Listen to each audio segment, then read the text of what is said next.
George Samueli, and it is now 9:23 p.m.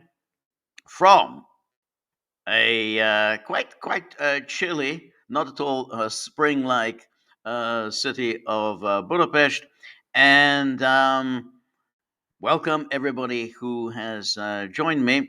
Really appreciate it because it is now time for the Thursday night live stream.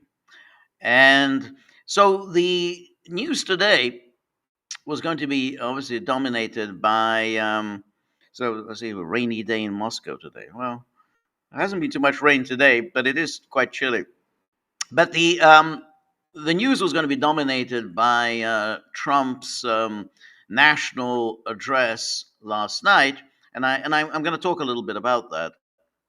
But then this was overtaken by the big developments, namely Trump's firing of Pam Bondi. And now, Pam Bondi has been strikingly unsuccessful as an attorney general. Pretty much none of her tasks have been fulfilled. She hasn't succeeded in any of the prosecutions that one had hoped. Prosecutions, obviously, of the Russiagate gang, the prosecutions of James Comey, Brennan, the usual gang, and of course the prosecution of Tish James. So none of those have got anywhere. And then, of course, she made a complete hash of the Epstein files because she had whipped up expectations about all the revelations that she had at her fingertips and that was going to shock the world. And then she tried to palm off a whole bunch of folders that revealed nothing. And as if this was something significant, she obviously failed there. And really, the Epstein matter has turned into an absolute fiasco for Trump. And I think there, unfairly, because I really don't think he had anything to do with Epstein after their friendship came to an end in something like 2004 or whatever it was. So they basically, the whole way in which Trump's name was linked to Epstein was in large part due to her absolute incompetence and the way she had handled it, which seemed as if she was trying to protect Trump and therefore trying to save Trump from some horrific revelation. So she was clearly in over her head in that job. And to be fair, Trump really never wanted to hire her. I mean, he wanted Matt Gaetz, who I think would have been much better, but Gaetz didn't have the votes, and so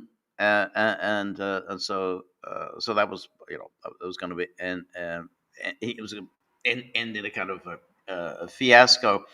It's going to be quite difficult for Trump now to get somebody else confirmed. He doesn't really.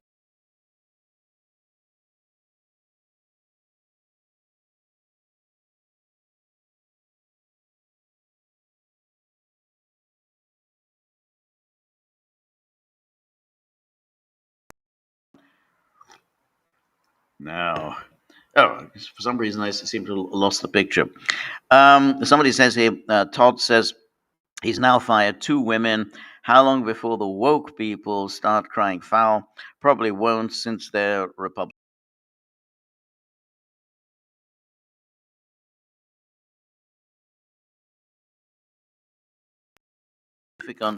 positions. Well, why is this? The camera keeps suddenly closing down. So they shouldn't have been in that position. Yeah, it is fired them. But so far, he has been quite reluctant to. Somebody says the video is down. You are down. Huh. Back. I mean, yeah. Well, let's see if this continues, because if it continues, I'm going to have to. I'd have to refresh the page, and that's really tedious, and then maybe even reboot. Somebody says and gone again, and it's disappeared again. Um, get your camera, be careful. So I don't know. Can people see me? My because I can see myself, but I don't know whether people can see me. You are good now. All right. Well, that's good. But anyway, so we'll probably have more to say on the. I mean, as I was saying, in comparison with his first term, he hasn't really fired too many people. Yeah, somebody Todd says EU messing with Georgia's connection. Yeah, I think so. I think they're anticipating, how they're going to deal with me should the election go the wrong way here in Hungary.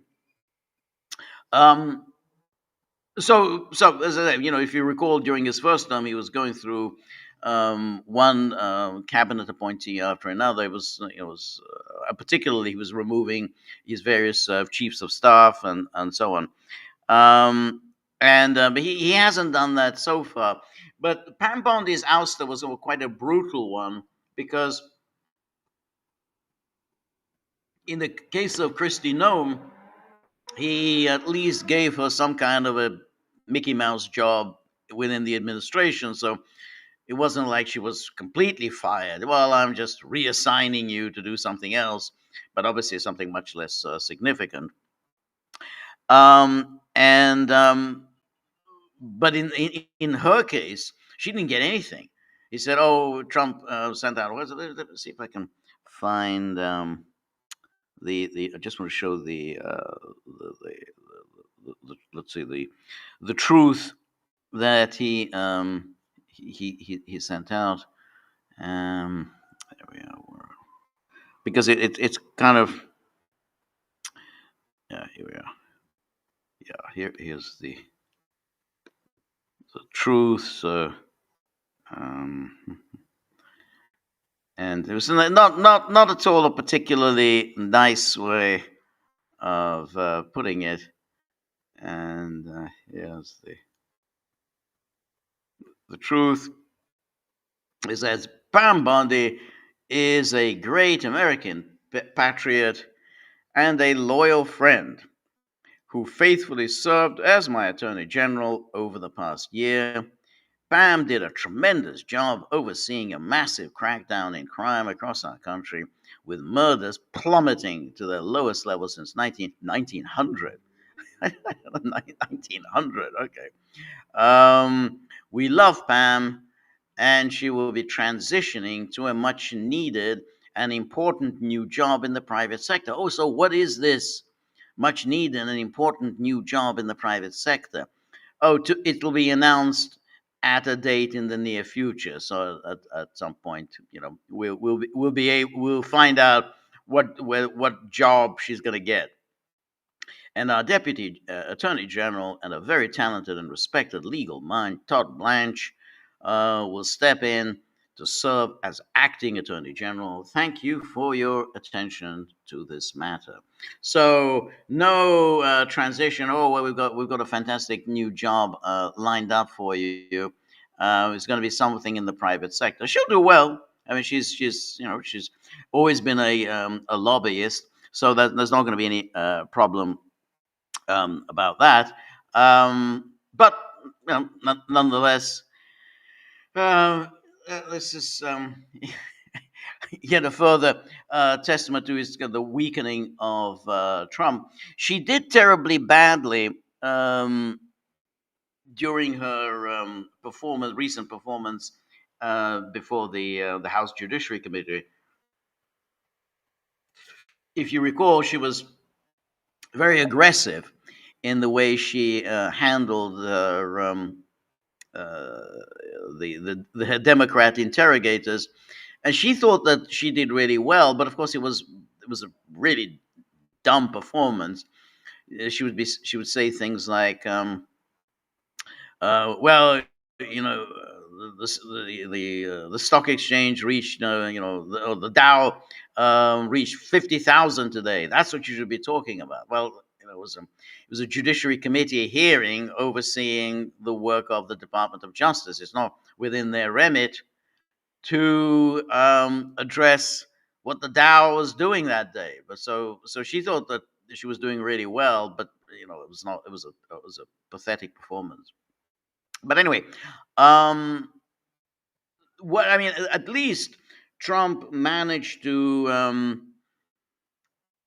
change the subject from yesterday's dismal performance. Look, if you recall, because we did a joint a podcast with Peter, um, in anticipation of Trump's national address, and we were speculating, well, what's he going to do? Is he going to announce a ceasefire? Is he going to announce peace talks? Is he going to announce the beginning of ground operations? Um, or he's going to announce that he's going to move to open up the Strait of Hormuz. In the end, he didn't really do any of those things.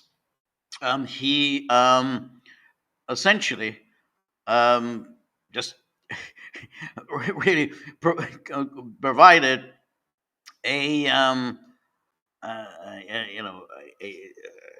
a kind of summary of his recent truths, and these are basically a collection of his recent statements. So there's absolutely nothing new in what he said. So let's just watch this for a little bit. So is his address.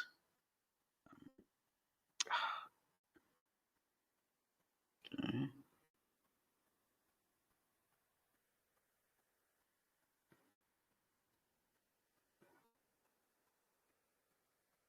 Its military began Operation Epic Fury, targeting the world's #1 state sponsor of terror, Iran.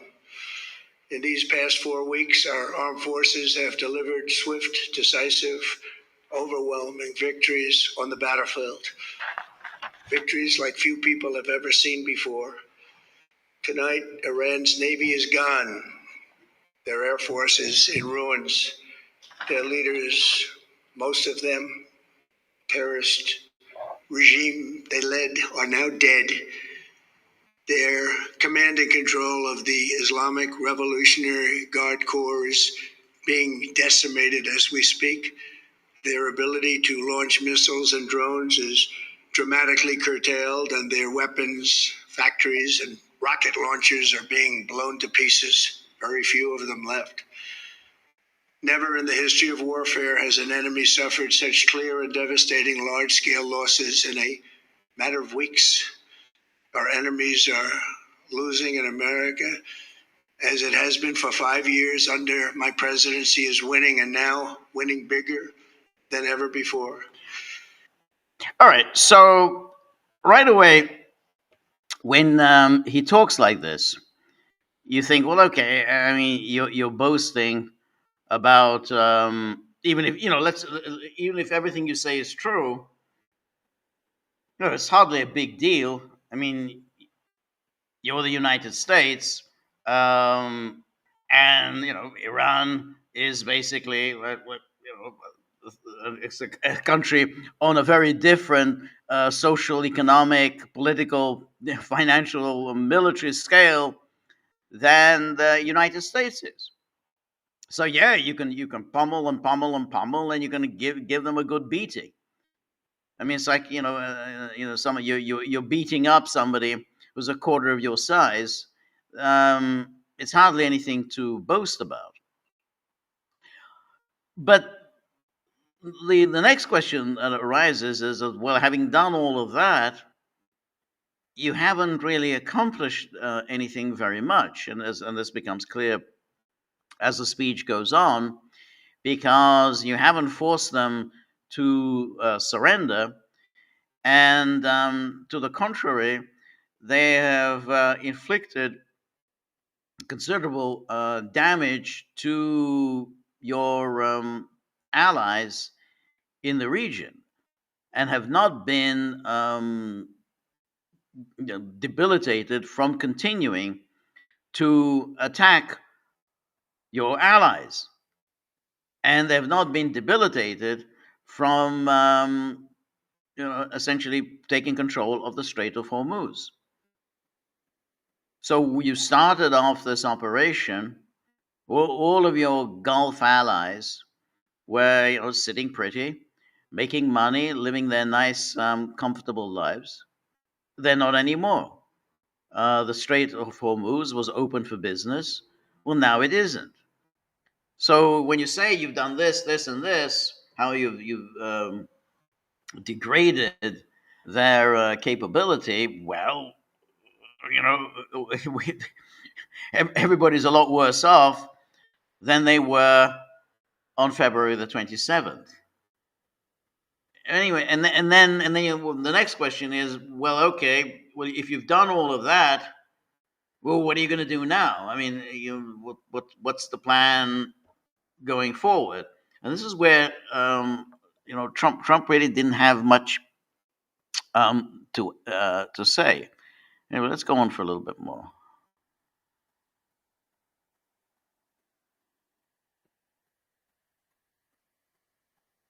Before discussing this current situation, I also want to thank our troops for the mass.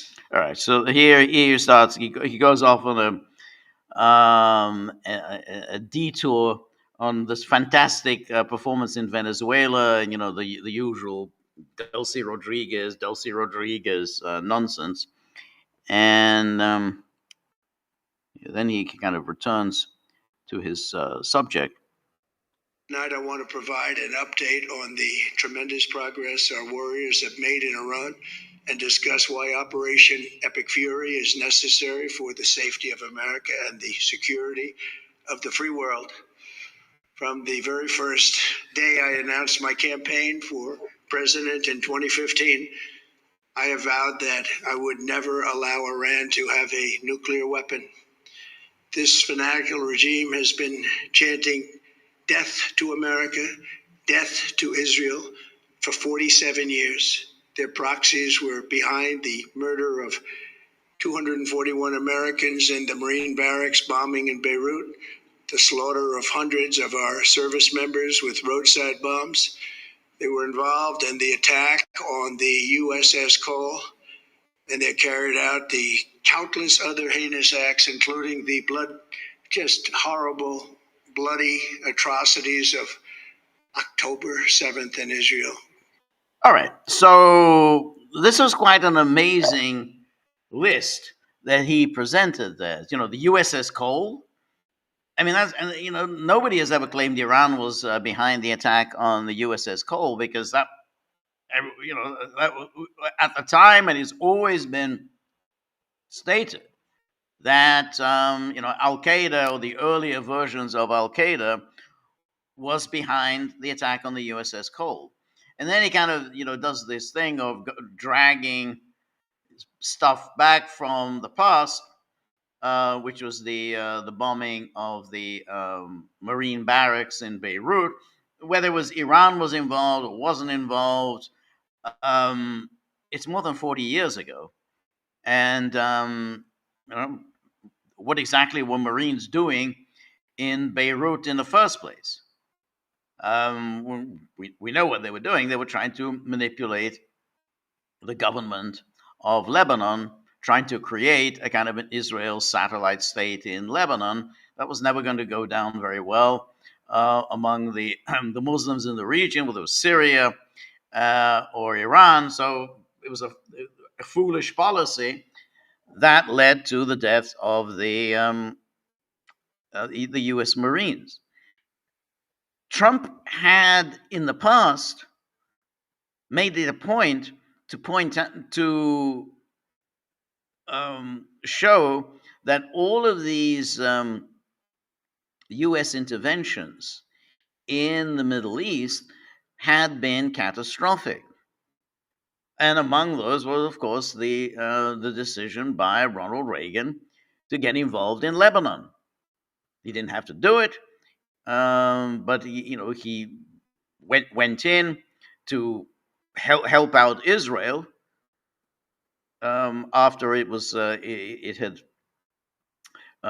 sought the removal of the PLO from Lebanon in 1982. So they came in, they escorted out the PLO, and then they left. And then, of course, we had the massacre at Sabra and Shatila. So the Marines returned, but then when they were returned, then of course Israel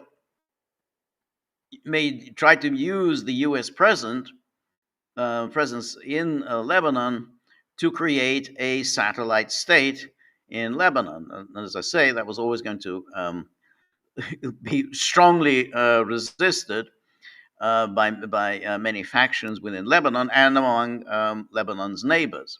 So this was precisely the kind of Middle East intervention that Trump had risen to power denouncing. He said this is not only a waste of military and economic resources, it was a waste of human life. Americans got themselves killed getting involved in a war that had nothing to do with America. That had absolutely nothing to do. Who governs Lebanon had absolutely nothing to do with the United States. That's that goes to that the issue of those U.S. Marines in Beirut. And then, of course, again, when he talked about those the roadside bombs, he was talking about U.S. servicemen in Iraq. But that again only confirms what Trump had said in 2015, 2016, and then when he began running to return to power, he again talked about this terrible, stupid, horrible wars in the Middle East that had destroyed American lives, that had led to the deaths of many Americans. And he used to say that, and that's precisely it. That's precisely it. That Bush Cheney had sent American servicemen to Iraq, and they got themselves killed. Why did they get themselves killed? Because the people there in Iraq and in neighboring states didn't want them to be there. That's just the way it is. They didn't want Americans to be there. And yet now he's arguing, like any good neocon, that somehow Americans have a right to be there. Americans had a right to be in Iraq. Americans had a right to be in Lebanon. Americans have a right to be anywhere in the Middle East. And it's these horrible people who actually live in the region, and they're being so mean and nasty in objecting to the presence of Americans among them. So here, he condemns all of this. So going back completely on everything that he has said, so here.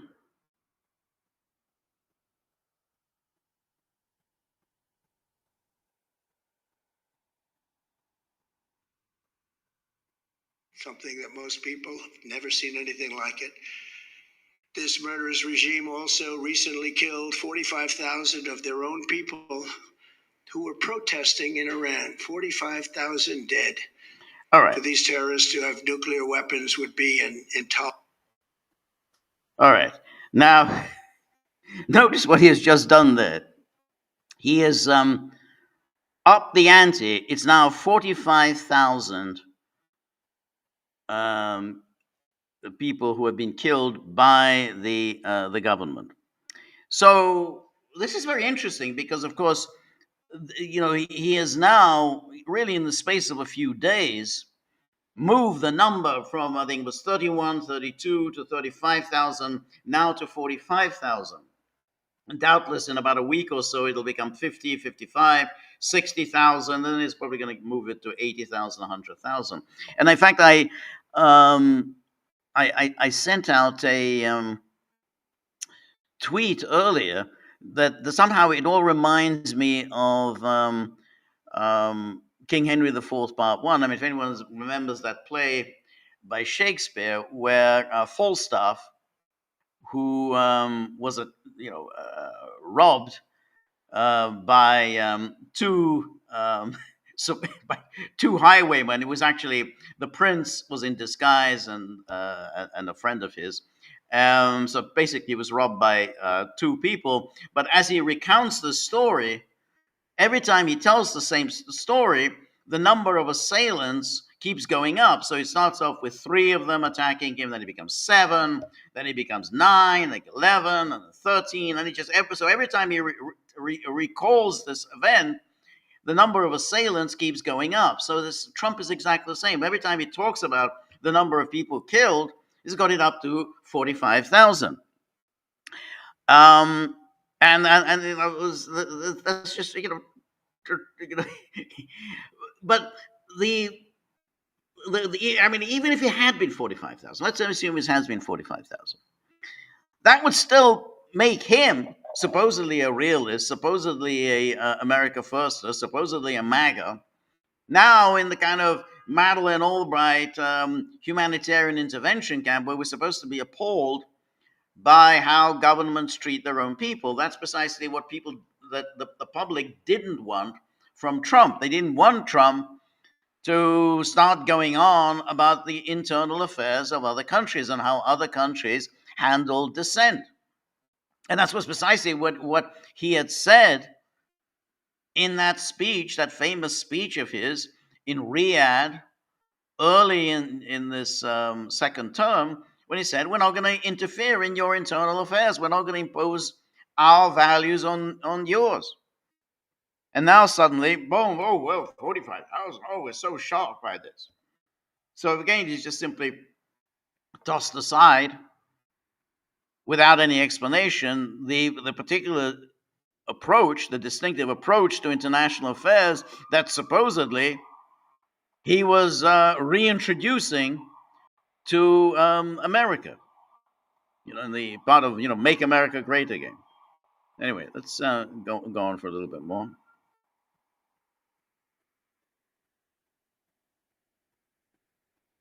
Vulnerable threat. The most violent and thuggish regime on earth would be free to carry out their campaigns of terror, coercion, conquest, and mass murder from behind a nuclear shield. I will never let that happen, and neither should any of our past presidents. This situation has been going on for 47 years and should have been handled long before I arrived in office. I did many things during my 2 terms in office to stop the quest for nuclear weapons by Iran first, and perhaps most importantly, I killed General Qasem Soleimani in my first term. He was an evil genius, brilliant person, a horrible human being, however, the father of the roadside bomb, and he lived just horrible what he did. Iran would have been perhaps in far better, stronger position. Had he lived, we would have had probably a different conversation tonight. But you know what? We'd still be winning and winning big. And then very importantly, I terminated Barack Hussein Obama's Iran nuclear deal, a disaster. Obama gave them $1.7 billion in cash, green cash, took it out of banks from Virginia, D.C., and Maryland, all the cash they had. All right, so first of all, the nonsense that he has spouted before about somehow Iran was involved in the October the 7th attack. Well, if it was involved, why didn't it get involved? I mean, it was, Hamas launched that attack, and then Iran did nothing. So Iran clearly wasn't involved. There's no evidence at all. No one's ever claimed that Iran was involved in that. So he just makes that up. And now he suddenly starts talking about how somehow Obama gave money to Iran. We're really talking about Iran's own assets that the United States had frozen 47 years ago, and they didn't get anything like even remotely all of their assets back. It was just some money was released, but it was Iran's own money. There was no money given to Iran by the United States. And then you'd have to say that it was an agreement that was working. It was just working. I mean, that was, there was peace, there was stability. I mean, who didn't like it? Well, Israel didn't like it, but nobody else was threatened.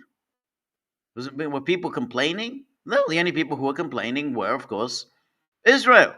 And we recall Netanyahu rushing to Washington in 2015 when he did his familiar, address the joint session of Congress. Iran's, almost at a nuclear, as a nuclear weapon and whatnot.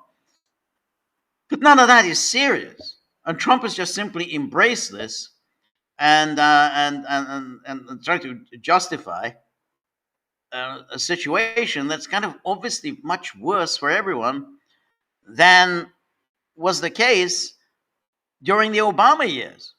When this was pretty much. I don't think Obama accomplished anything very much during his term in office.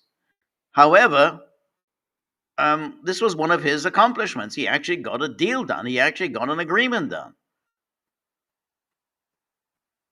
But and Trump walked away from it. Never really gave any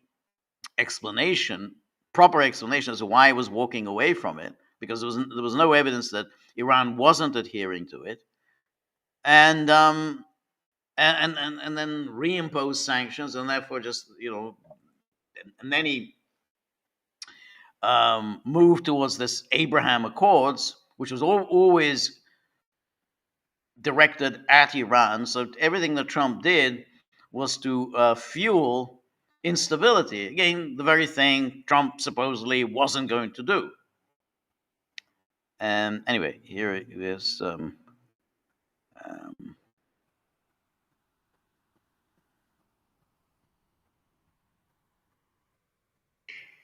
Flew it by airplanes in an attempt to buy their respect and loyalty, but it didn't work. They laughed at our president and went on with their mission to have a nuclear bomb. His Iran deal would have led to a colossal arsenal of massive nuclear weapons for Iran. And they would have had them years ago, and they would have used them. It would have been a different world. There would have been no Middle East and no Israel right now, in my opinion, the opinion of a lot of great experts, had I not terminated that terrible deal. And I was so honored to do it. I was so proud to do it. It was so bad right from the beginning. Essentially, I did what no other president was willing to do. They made mistakes, and I am correcting them. My first preference was always the path of diplomacy, yet the regime continued their relentless quest for nuclear weapons and rejected every attempt at an agreement. For this reason, in June, I ordered a strike on Iran's key nuclear facilities, an Operation Midnight Hammer. Nobody's ever seen anything like it. Those beautiful B-2 bombers performed magnificently. All right. Note his use of language. Beautiful B-2 bombers. So that's called beautiful. And then they perform magnificently. Now, right away, you think, well, this is a very strange use of language. But then he has to explain that if they performed so magnificently, why have you come back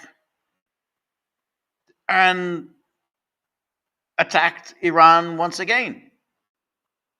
It took you all of 8 months to attempt to rectify your failures in June, failures from his point of view. So you attack them, beautiful, magnificent, and then 8 months later, we have to attack them all over again. He never really explains any of that. So, and then he just sort of, it continues. Like, it's just like, as he says, it becomes a given that they were developing nuclear weapons.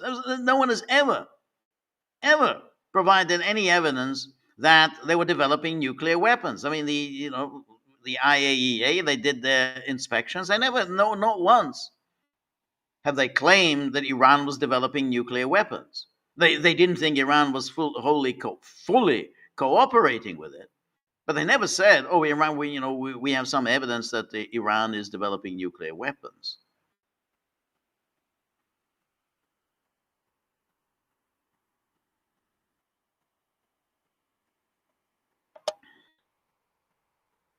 We totally obliterated those nuclear sites. The regime then sought to rebuild their nuclear program at a totally different location, making clear they had no intention of abandoning their. Well, this is very interesting. That's a kind of a new version. They sought to rebuild their nuclear program in another location. Well, how could they do that? I mean, basically, you bomb their nuclear sites.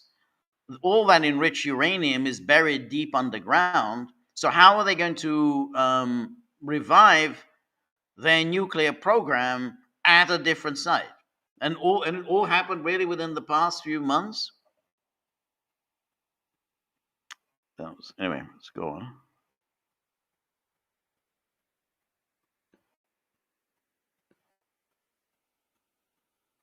Pursuit of nuclear weapons. They were also rapidly building a vast stockpile of conventional ballistic missiles and would soon have had missiles that could reach the American homeland, Europe, and virtually any other place on Earth. Iran's strategy was so obvious.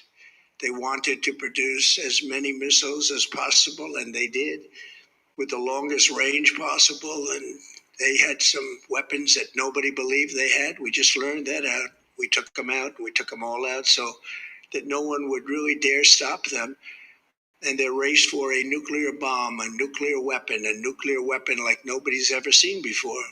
They were right at the doorstep. A nuclear weapon, the likes of which no one has ever seen before. Well, that's an interesting one. Wow, Iran way ahead of everyone else. A nuclear weapon like no one has ever seen before. And apparently they have these ballistic missiles that can reach the United States. Iran was always entitled to build ballistic missiles. There was no treaty signed that restricted the number and range of their ballistic missiles. There was nothing. The JCPOA did not address the issue of ballistic missiles, and there were obviously the missiles they had were defensive. In fact, missiles generally are defensive weapons. I mean, you're not going to get very far. You can be utterly destructive, but Iran has only used missiles in order to defend itself. And he wouldn't have used the missiles. I mean, these missiles. Oh, we just learned this. Well, you learned it because you attacked Iran. You now learned it as a result of your own attack. Hey, Iran's a little bit stronger than we had been led to believe. Well, you shouldn't have picked a fight. Don't pick a fight with someone and then complain that he turns out to be stronger than you had been led to believe. Hey, I thought I was going to be able to beat him up easily. Now it turns out that he knows how to defend himself.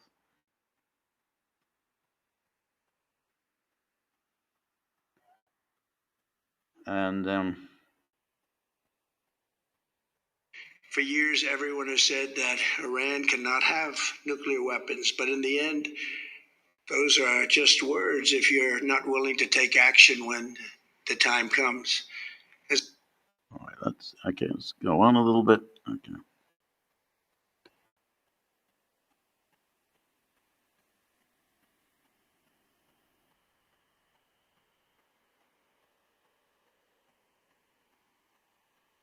And we're going to finish it very fast. We're getting very close. I want to thank our allies in the Middle East, Israel, Saudi Arabia, Qatar, the UAE, Kuwait, and Bahrain.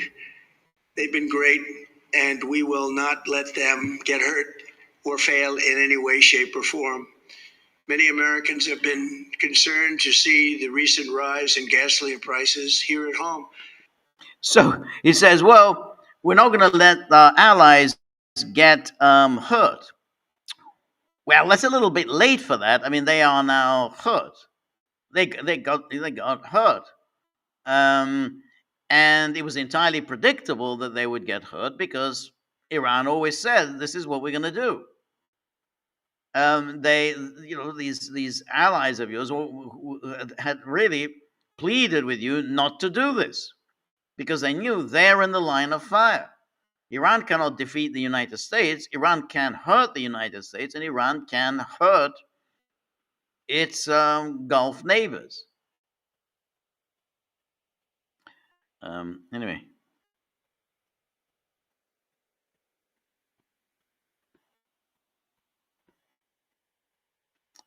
So. The short-term increase has been entirely the result of the Iranian regime launching deranged terror attacks against commercial oil tankers in neighboring countries that have nothing to do with the conflict. This is yet more proof that Iran can never be trusted with nuclear weapons. They will use them, and they will use them quickly. It would lead to decades of extortion, economic pain, and instability worse than we can ever imagine. The United States has never been better prepared. So it says Iran would, of course, use nuclear weapons. Well, it's possible. That's the great thing. I mean, if with nuclear weapons is that nobody messes with you. If they think that you have the capability to use a nuclear weapon, I mean, maybe not. I mean, that's Russia has nuclear weapons, and yet, countries are cheerfully getting themselves involved in the war in Ukraine, even though Russia has nuclear weapons, and because they're confident that Russia's not going to use nuclear weapons. However, when you're up against it, when you're facing destruction, and Russia isn't at the moment. Russia's not as yet facing a complete destruction.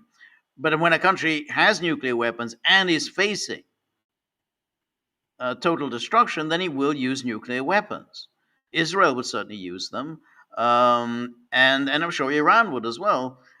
So by attacking Iran in this way, you are guaranteeing that the Iranian leadership is going to come out of it and say, well, we need nuclear weapons. We need something that will fundamentally alter the equation of those who attack us. That they're going to be much warier of launching any kind of aggressive action against us. So that's that's I mean, where before Khamenei had issued that fatwa against nuclear weapons, I think naively, but nonetheless, that was his fatwa. He said that it's not compatible with Islamic teaching. That was his decision.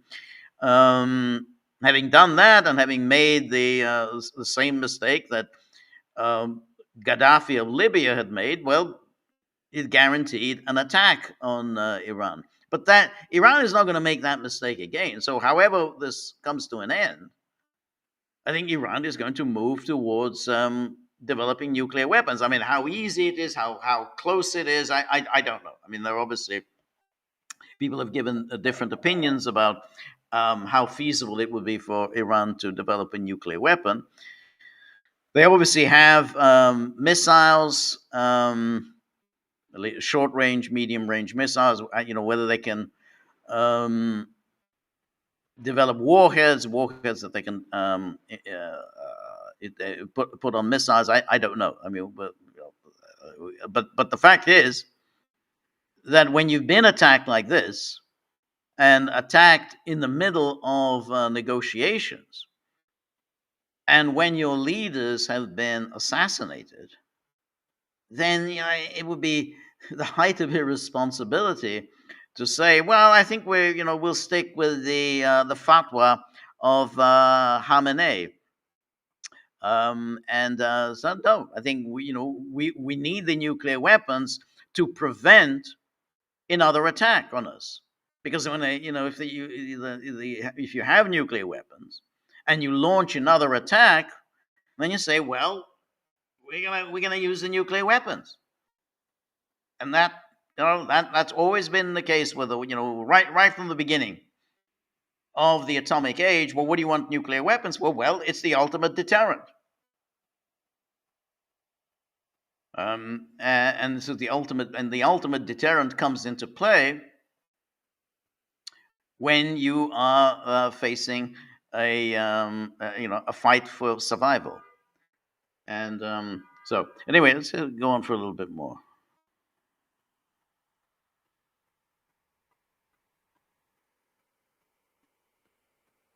Economically, to confront this threat, you all know that. All right. So anyway, let's this is where now he gets on to. So this is where now he addresses the issue of the Strait of Hormuz. Than that, there's no country like us anywhere in the world, and we're in great shape for the future. The United States imports almost no oil through the Hormuz Strait and won't be taking any in the future. We don't need it. We haven't needed it, and we don't need it.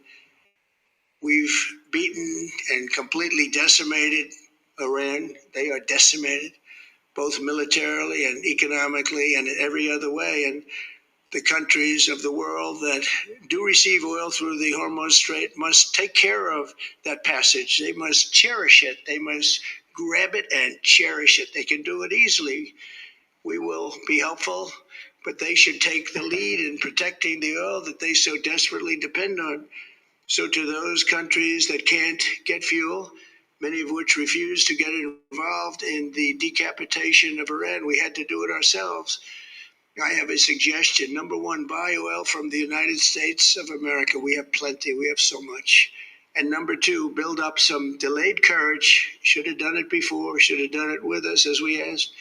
Go to the Strait and just take it, protect it, use it for yourselves. Iran has been essentially decimated.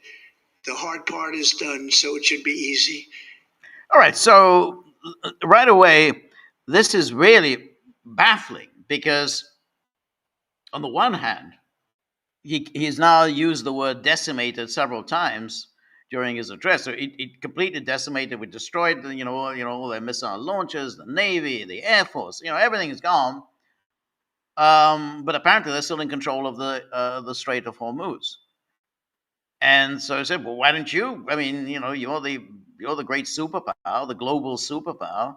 With the fantastic military power, why don't you open the Strait of Hormuz? I mean, if they're decimated. And I said, well, we don't really need it. So, well, okay. Then when so does that mean you're just going to allow Iran to control it? No.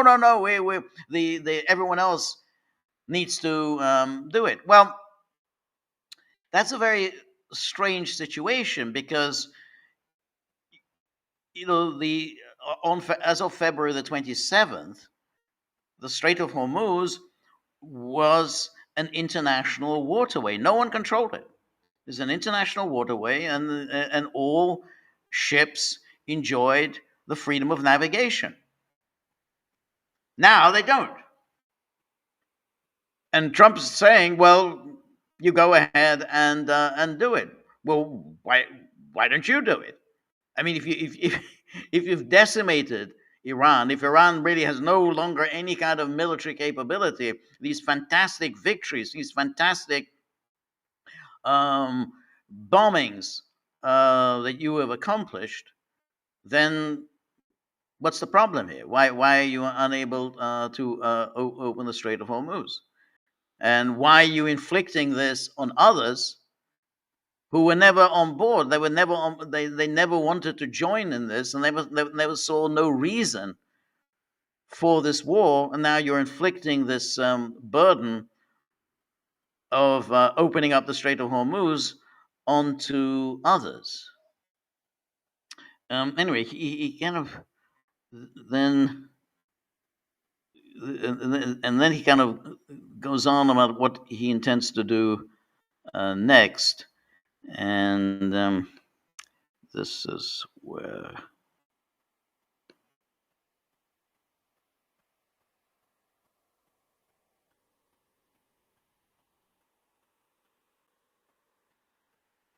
Objectives are fully achieved. Thanks to the progress we've made, I can say tonight that we are on track to complete all of America's military objectives shortly, very shortly. We're going to hit them extremely hard over the next 2 to 3 weeks. We're going to bring them back to the Stone Ages where they belong. In the meantime, discussions are ongoing. Okay, so this is, of course, the one that was the most problematic, because he says we're going to, bomb them, and we're going to bomb them back into the Stone Age where they belong. Well, that is definitely a war waged against the Iranian population. There's no ands, ifs, and buts. This is not a war about for nuclear weapons. It's not about ballistic missiles. It's not even about removing the rule of the Ayatollahs. This is about driving the Iranian people back to the Stone Age where they belong. Um, that, that I mean, it's an absolutely disastrous statement to make. And apart from anything else, it's a stupid thing to say, because hitting, I mean, this is, as he describes it, you're obviously planning to hit civilians and civilian targets. That's not going to accomplish anything.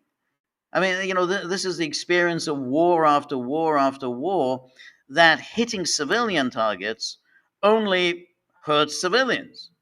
That it doesn't cause governments to change course. Only when they're facing, a military catastrophe and their own liquidation is there likely to be a change of course. But if it was the defeat of the German armies that caused the final capitulation, of Nazi Germany, the unconditional surrender. Bombing, the carpet bombing of the German cities, that didn't cause any change in policy. Same with Japan. The firebombing of Tokyo and just about every city in Japan, even the use of the 2 atomic bombs, that didn't cause a change in policy. It was the entry of the Red Army in Manchuria and the defeat of the Kwantung Army that finally caused the capitulation of Imperial Japan. So for him to say, "Oh well, we're going to do this and we're going to pulverize them," okay. I mean, you're obviously going to be committing war crimes. Already, he doesn't care about that. But you're also not going to accomplish anything by that. You're just going to kill a lot of people.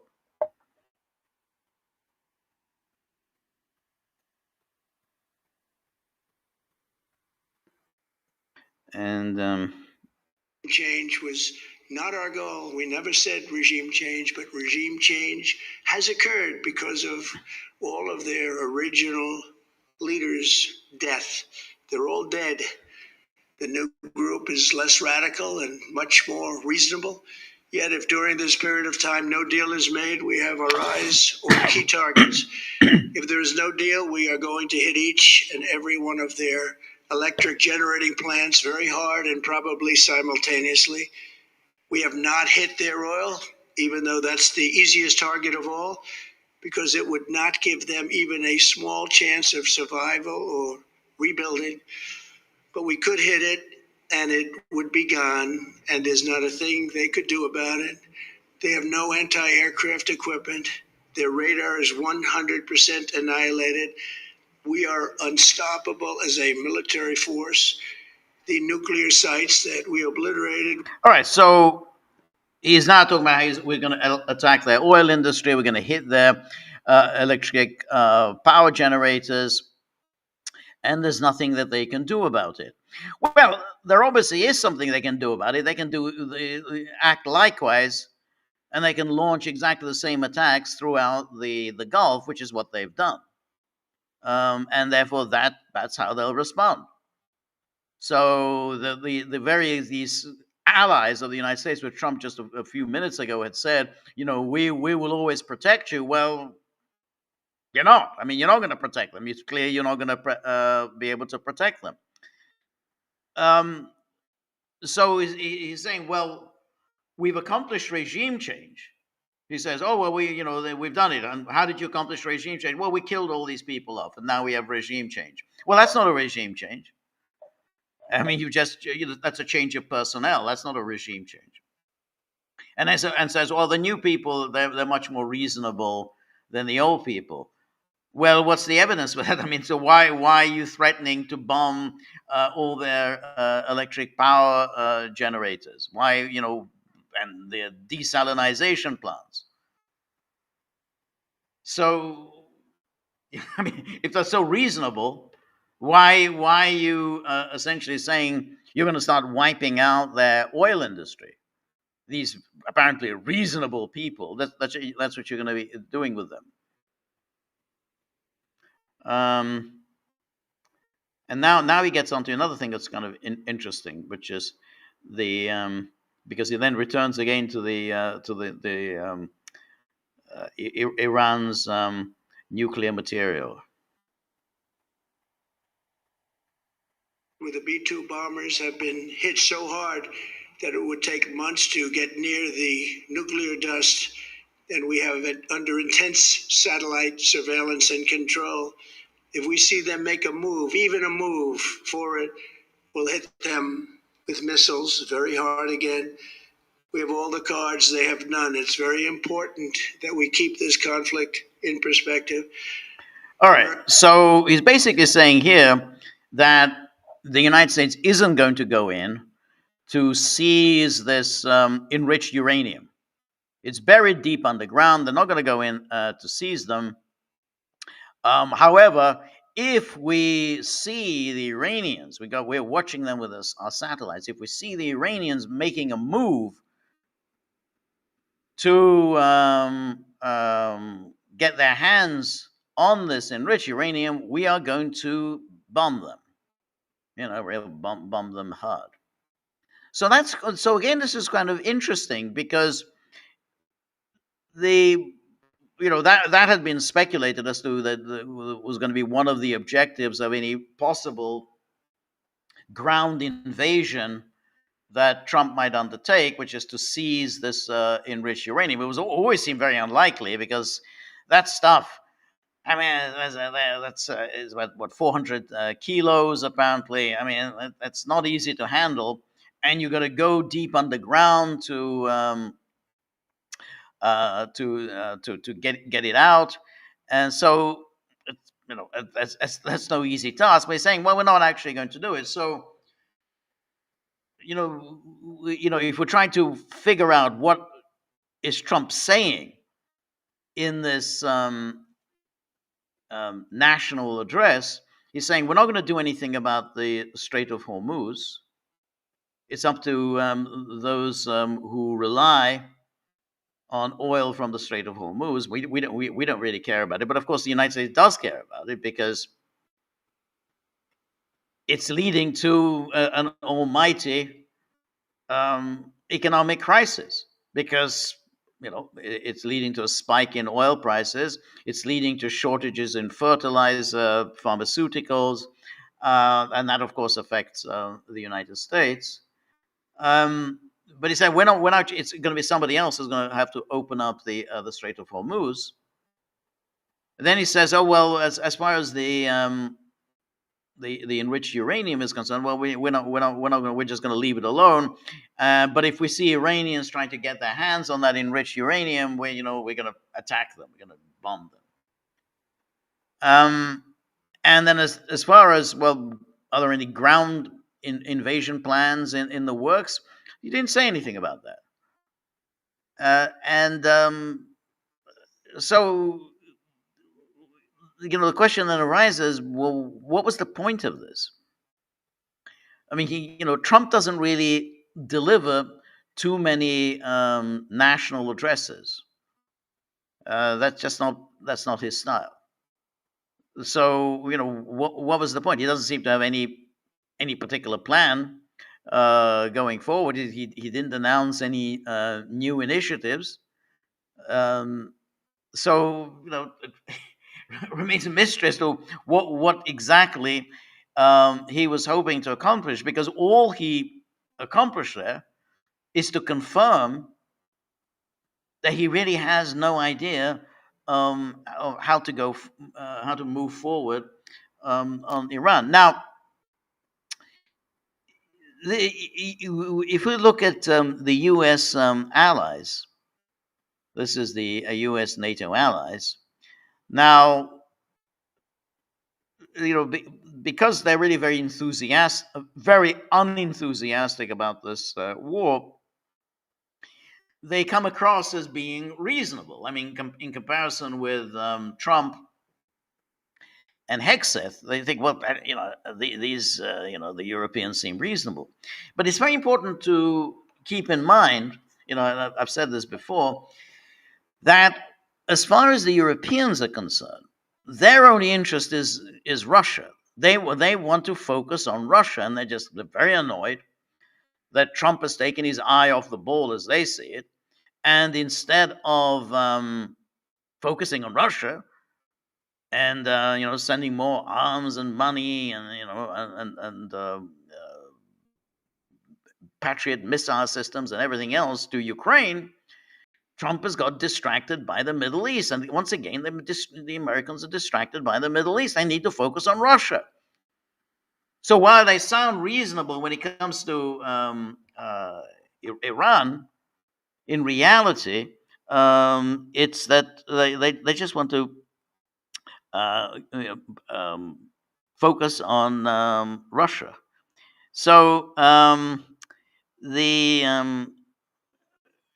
first out of the gate today was Emmanuel Macron, and he's in South Korea right now. So let's just watch a little bit of Macron's responses to Trump.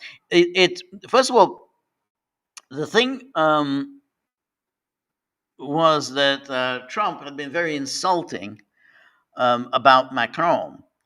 He was kind of mocking him about how he gets mistreated by his wife. He's still recovering from the right hook that she delivered to Macron. And of course, Macron was asked about that crack of Trump's about getting being subjected to a right hook by his wife. Anyway, let's watch a little bit of Macron.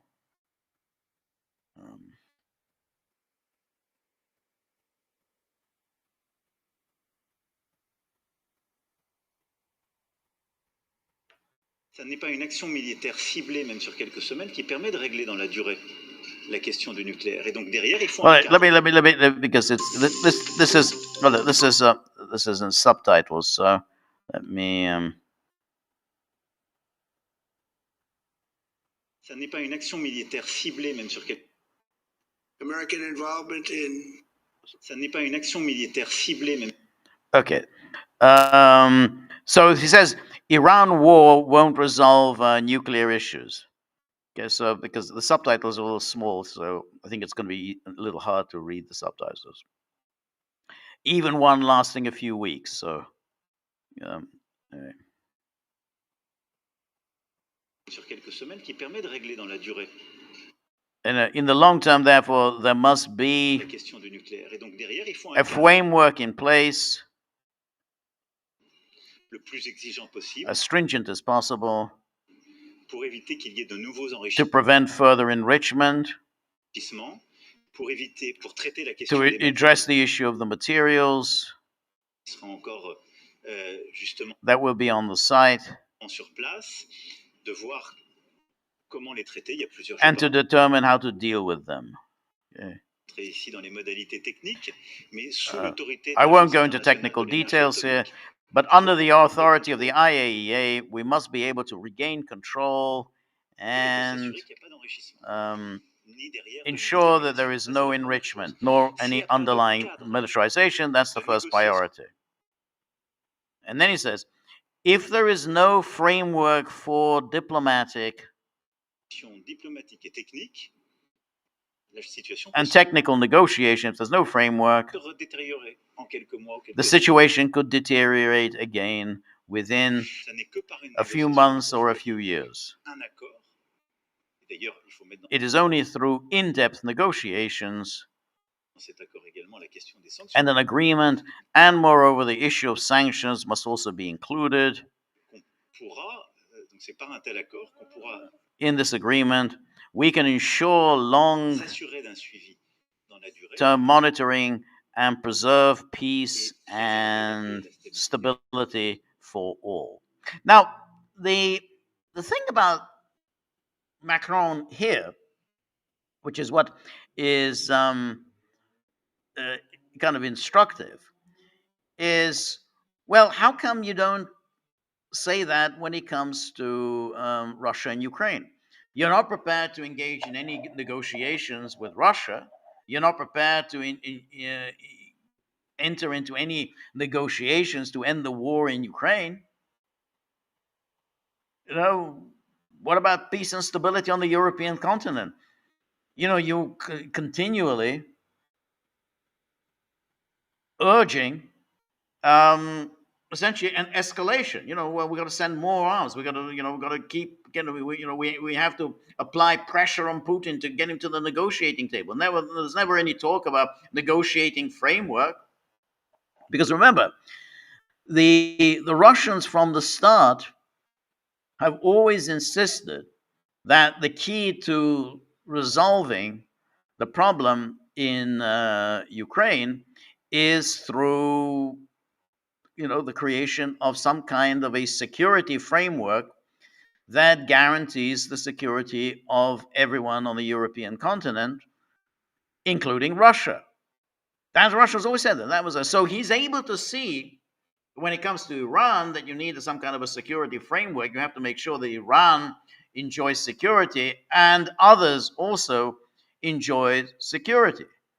So he's able to see that, but he's not able to see that applies to Europe, because exactly the same problem exists on the European continent as exists in the Persian Gulf. If you start creating a military alliance such as NATO that is directed against Russia, and then you keep strengthening this alliance, you keep expanding this alliance, moving its alliance into Russia's borders. Already six NATO member states border Russia, and now you want to bring in Ukraine into NATO.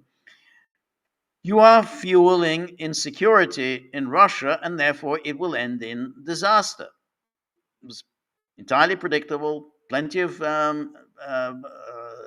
experts had predicted this for years, that this is going to end. This NATO expansion was going to end badly.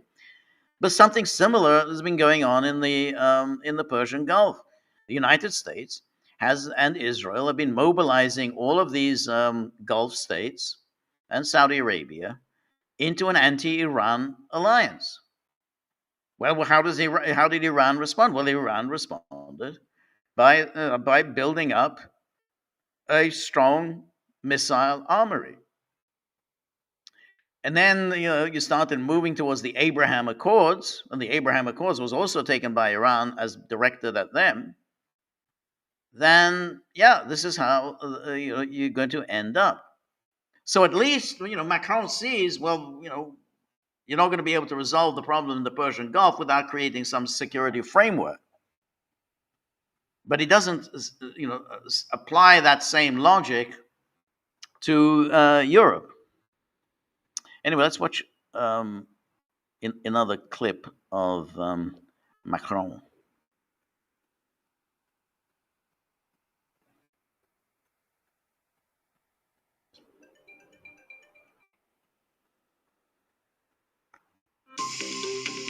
And this is Macron addressing that crack that Trump made about the right hook to the jaw.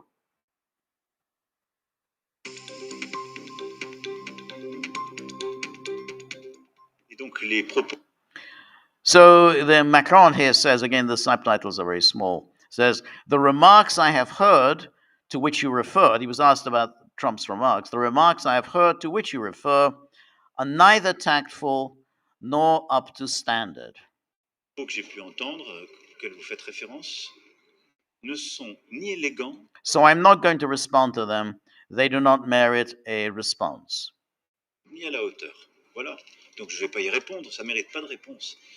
What we must do is work towards de-escalation, a ceasefire. And again, same applies to what I said before. Why can't you work towards de-escalation and a ceasefire in Ukraine? Ce qu'il faut faire, c'est agir pour la désescalade. And the resumption of negotiations, which alone can provide a lasting resolution. Okay.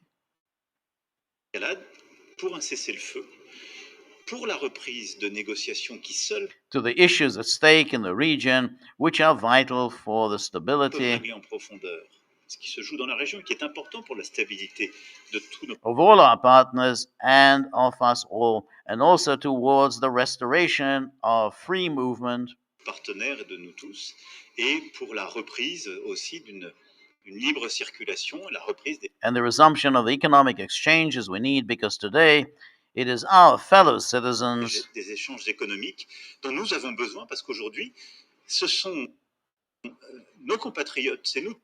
it is all of us who are the victims of the consequences of this war. So that's Macron, and then he made even stronger statements later on, and there was also a conference, as another one of these coalition of the willing, about how we're going to deal with the Strait of Hormuz. And anyway, here's then Macron's further comments about Trump.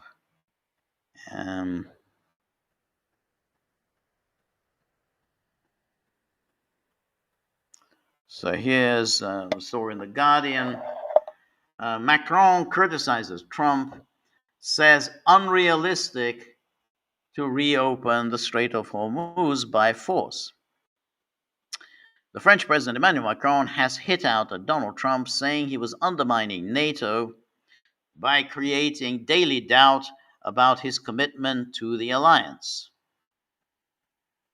So, and recall that Trump has been saying now in the past days that we talked about it on Wednesday, that he's really thinking of leaving NATO altogether, though he said nothing about that during his nationwide address about plans to leave NATO.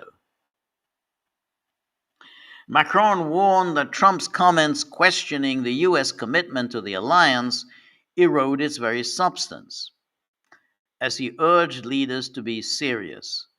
And it says, I believe the organizations and alliances like NATO are defined by what is left unsaid. That is, the trust that underpins them, and that has often been the case, incidentally, with military and strategic matters. And he said during a state visit to South Korea, if you cast doubt on your commitment every day, you erode its very substance. And then he continued, we need to be serious, and if you want to be serious, you don't go around saying the opposite of what you said the day before. I think there is too much talk. Well, that's Trump. I mean, he says the opposite one day of what he had said the day before. Macron said it is unrealistic to reopen the Hormuz Strait by force, telling reporters that it would expose navies to Iranian attacks. He said securing the strait could only be done in coordination with Iran after a ceasefire. For the latest European and so on. So here, this is again very interesting. He's saying, well, we can't do it because we might get shot at by Iran.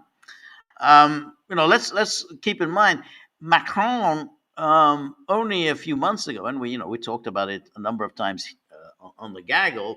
He was talking about how the Europeans are now really getting very strong, and the European part of NATO is really ready to take on the Russians. Remember when Macron was saying how he was going to send in the French forces into Ukraine, and that he was ready to deploy NATO forces on Ukraine. And we were talking about this during the Munich Security Conference about how the Europeans really we don't really need the Americans. We're now very strong. We can stand up on our own 2 feet. We can take on the Ruskies. We don't need the Americans. And then he was and Macron, this is the very same Macron, just a few days ago was talking about extending a nuclear umbrella. That will be the French nuclear umbrella that will be extended on the European continent. He would offer security guarantees to states on the European continent. They said, "Oh, well, we're ready to do it. We're ready to send forces into Ukraine. We are ready to extend our nuclear umbrella. Really, this is the new Europe. A Europe that can stand up on its own 2 feet." So now he's saying, "Well, we can't even open the Strait of Hormuz." So this is after, I mean, what is it? I mean, it's now 5 weeks of bombing by the United States against Iran, which is not a first world power. Oh, we can't really do it. We can't possibly break the stranglehold of Iran. We're not capable of doing that. Oh, you're capable of extending nuclear guarantees. You're capable of going into Ukraine, but you're not capable of taking on Iran. I mean, it's so absurd. And there's all of this.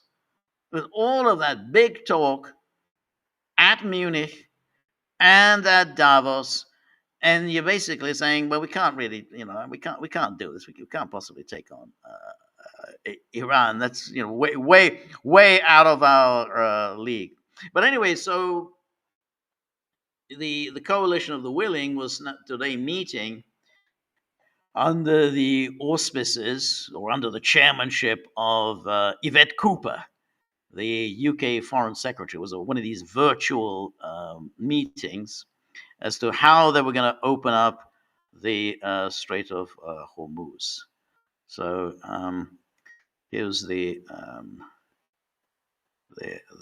Guardian story. Oh no! Actually, before we get onto that, then here was Donald Tusk. Donald Tusk. This is the kind of rabidly, absolute rabid Russophobe. He's the Prime Minister of Poland. And of course, he, like many of these European creatures, like Kaja Kallas and von der Leyen and Macron, Schmerz, Friedrichsen, all of them, they are so pissed that Trump got himself into this when he should be focusing on Russia. Russia's the enemy. We got to fight Russia. We're going to go to war with Russia. Well, you got to go to war with Russia. We'll just we'll stay in the background. But you Americans, you need to go to war against Russia. And so here is Tusk, who sent out this tweet today. He said, "The threat of NATO's breakup, easing sanctions on Russia, a massive energy crisis in Europe, halting aid for Ukraine, and blocking the loan for Kiev by Orban. It all looks like Putin's dream plan." So that's it. So it's all about Putin. Now, Putin had nothing to do with any of this. I mean, all of this has come about um, at NATO by Trump. Trump had made clear that he really wasn't terribly interested. He said, he's always said, I'm not particularly interested in, in Ukraine, but no, I'll go along with this, just as part of, NATO, part of the NATO loyalty. And so, in fact, I think there was an article in the Financial Times, in which Trump seemed to be suggesting that he's going to cut off. We talked about this interview that Trump gave to the Telegraph, in which he said, "I think I'm going to leave NATO. I'm going to withdraw from NATO." Again, we have to take all of this with a large dose of salt, but nonetheless, he said that to the Telegraph. That's it. I've had it. I'm leaving NATO. But then in the article in the Financial Times, he was saying, "I'm not going to give anything more to Ukraine." So let's just quickly look at this article in the Financial Times, and here is this the story. Trump threatened to stop weapons for Ukraine unless Europe joined the Hormuz coalition. And here says, NATO's top official urged key alliance members to offer help to US to reopen key waterway. And so here, Trump threatened to stop supplying weapons to Ukraine in order to pressure European allies to join a coalition of the willing to reopen the Strait of Hormuz, according to people briefed on the discussion. The Strait has been in effect closed by Iran after the US and Israel attacked the Islamic Republic, so on. And then it goes on, the US president demanded NATO navies help him reopen the narrow waterway last month, but was rebuffed by European capitals, which said it would be impossible while the conflict was ongoing, with several also pointing out that this was not our war. Now, whenever they say that, that just simply riles Trump up and says, well, Ukraine isn't my war. And he says 3 officials familiar with the discussion said that Trump responded by threatening to stop supplies to Pearl, NATO's weapons procurement initiative for Ukraine funded by European countries. As a result, and at the urging of NATO Secretary General Mark Rutte, a group of countries, including key alliance members France, Germany, and the UK, issued a hastily agreed statement on March 19th, which said, "We express our readiness to contribute to appropriate efforts to ensure safe passage through the Strait of Hormuz." One of the allies' officials briefed on the discussion said it was Rutte who insisted on the joint statement because Trump had threatened to withdraw from Pearl and from Ukraine in general. The statement was then quickly put together, and other countries joined in afterwards because there was not enough time to invite everyone to sign up straight away. Rutte was involved in multiple calls with Trump and Marco Rubio in the 2 days before the statement was issued. Another official said Rutte, in a call with France, Germany, and the UK, explained that Trump was rather hysterical at the Europeans' refusal to help protect the Strait of Hormuz.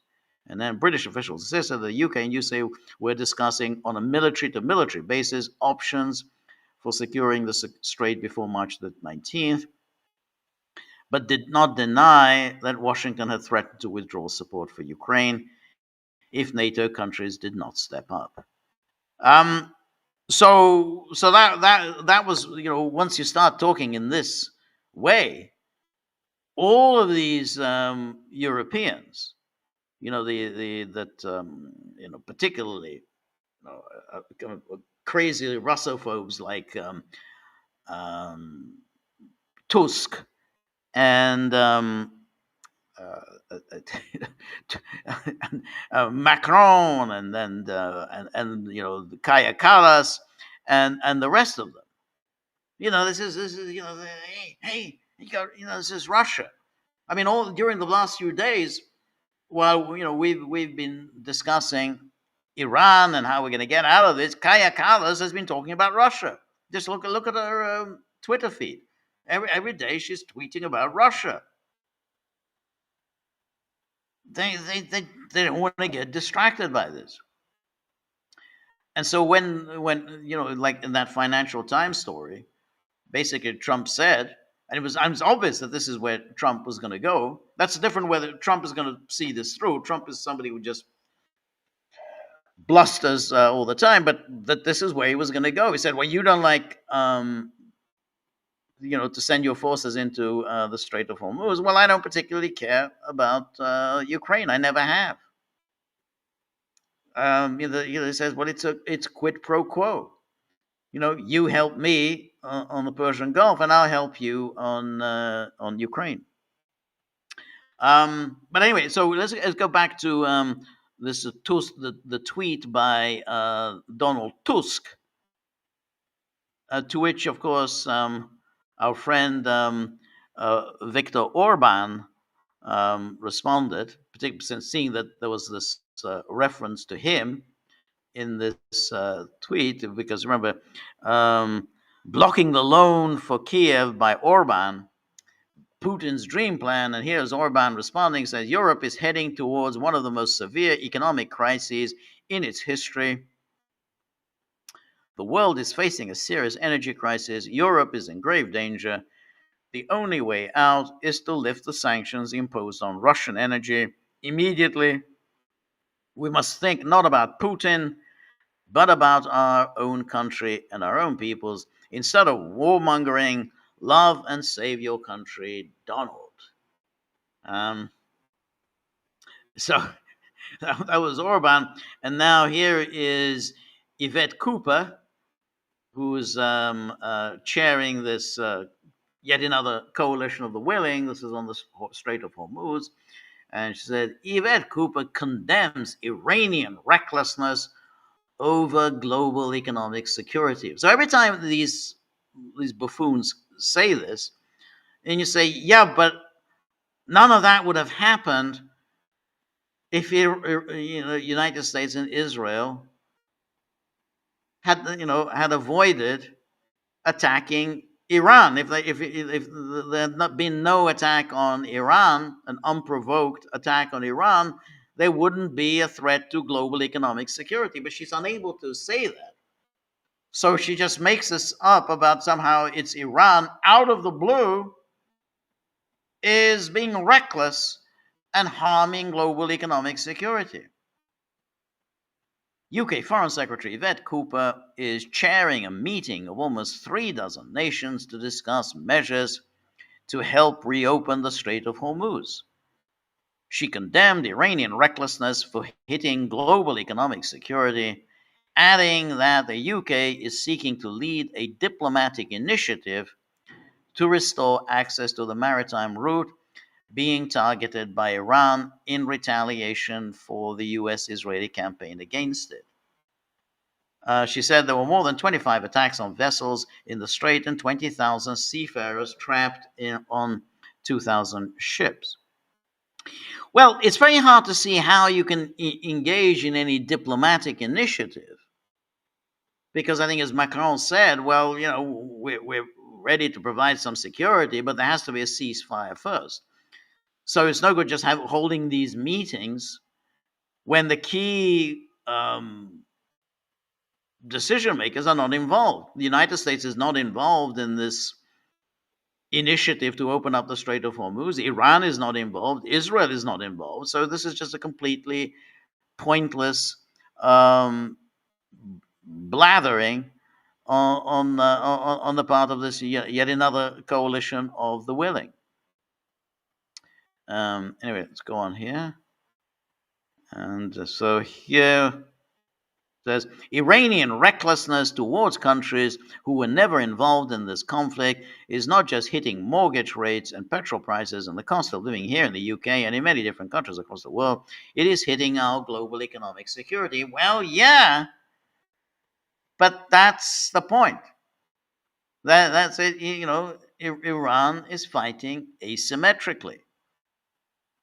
Iran cannot defeat the United States, but Iran can raise the costs to the United States. Iran can, inflict pain on everyone else, to force them to think whether this war is worth fighting.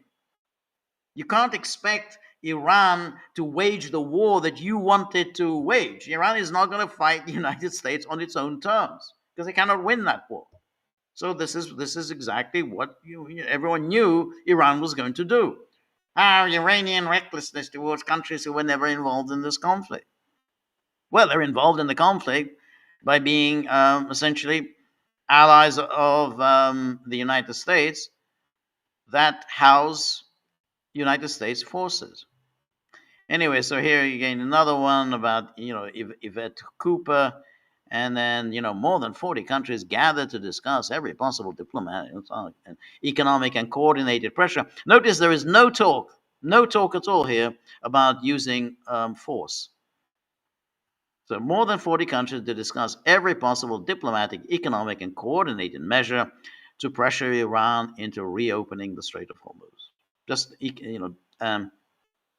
after chairing a virtual summit, Yvette Cooper said coordinated action was needed as Iran's reckless strikes on international shipping and efforts to hijack the global economy were hitting nations from across the globe who played no part in this conflict. So thank you. You've made your talking point. That's affecting petrol prices and mortgage rates here in the UK, but also jet fuel across the world, fertilizer to Africa, and gas to Asia.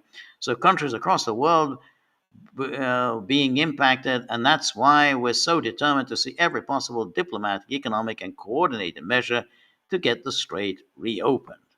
Well, good luck with that.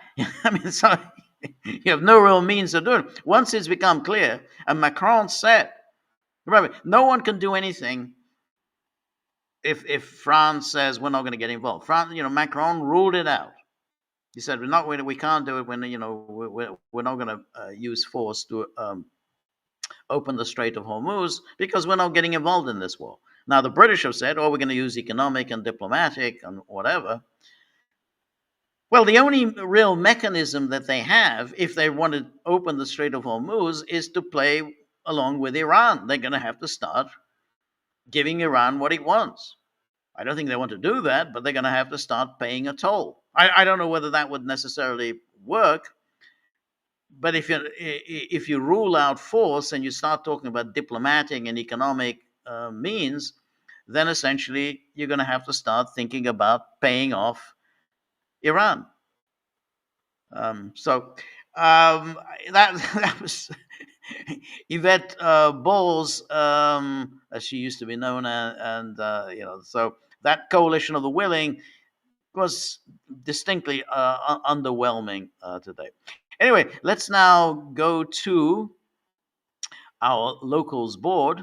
So, if you want to, as I always say, if you want to talk to me, if you want me to answer your questions and comment on any observations of yours, please join our locals community, and because essentially, these are people who keep our community going, through their great generosity, and therefore, they get to converse with me, they get to engage in the dialogue, and so it's very well worth joining. We have really outstanding members of the community, film experts, music experts, philosophy experts. It's a great community, a great conversation. So please join the gaggle.locals.com.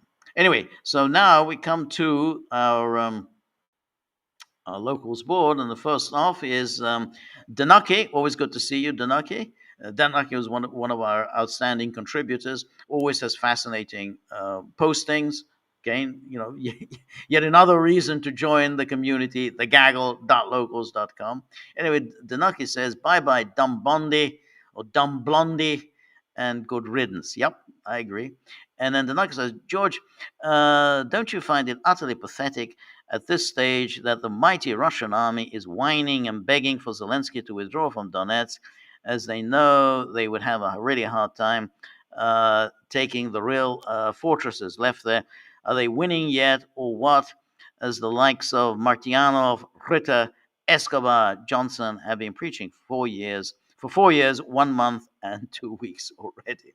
Um, I have to say I agree with you, Danaki, because it is clear from all of these talks and all of these negotiations, and when Lavrov talks about the spirit of anchorage, and all of the hopes that the Russians kind of pinned on Trump returning to power, that their entire strategy was based on the United States applying pressure on Ukraine to withdraw from the Donbass, not from Kherson and Zaporozhye. I think they're some kind of a ceasefire in place would have been operative, but they were going to withdraw from the Donbass, and particularly from Donetsk. I mean, most of Lugansk, 99% of Lugansk is already under Russian control, but something like 20-25% of Donetsk is under Ukraine's control. The problem, of course, is, and I think you make that clear in your comment, Danaki, is that the part of Donetsk that is under the control of Ukraine has all these heavily fortified cities, the key strategic locations in Donetsk, which is Slavyansk and Kramatorsk, and they are in the hands of Ukraine. Taking them would be a huge endeavor, very, very heavy in terms of casualties, and Russia obviously doesn't want to do it. Now, what I find disheartening about this entire campaign in Ukraine is that Russia just seems to be doing this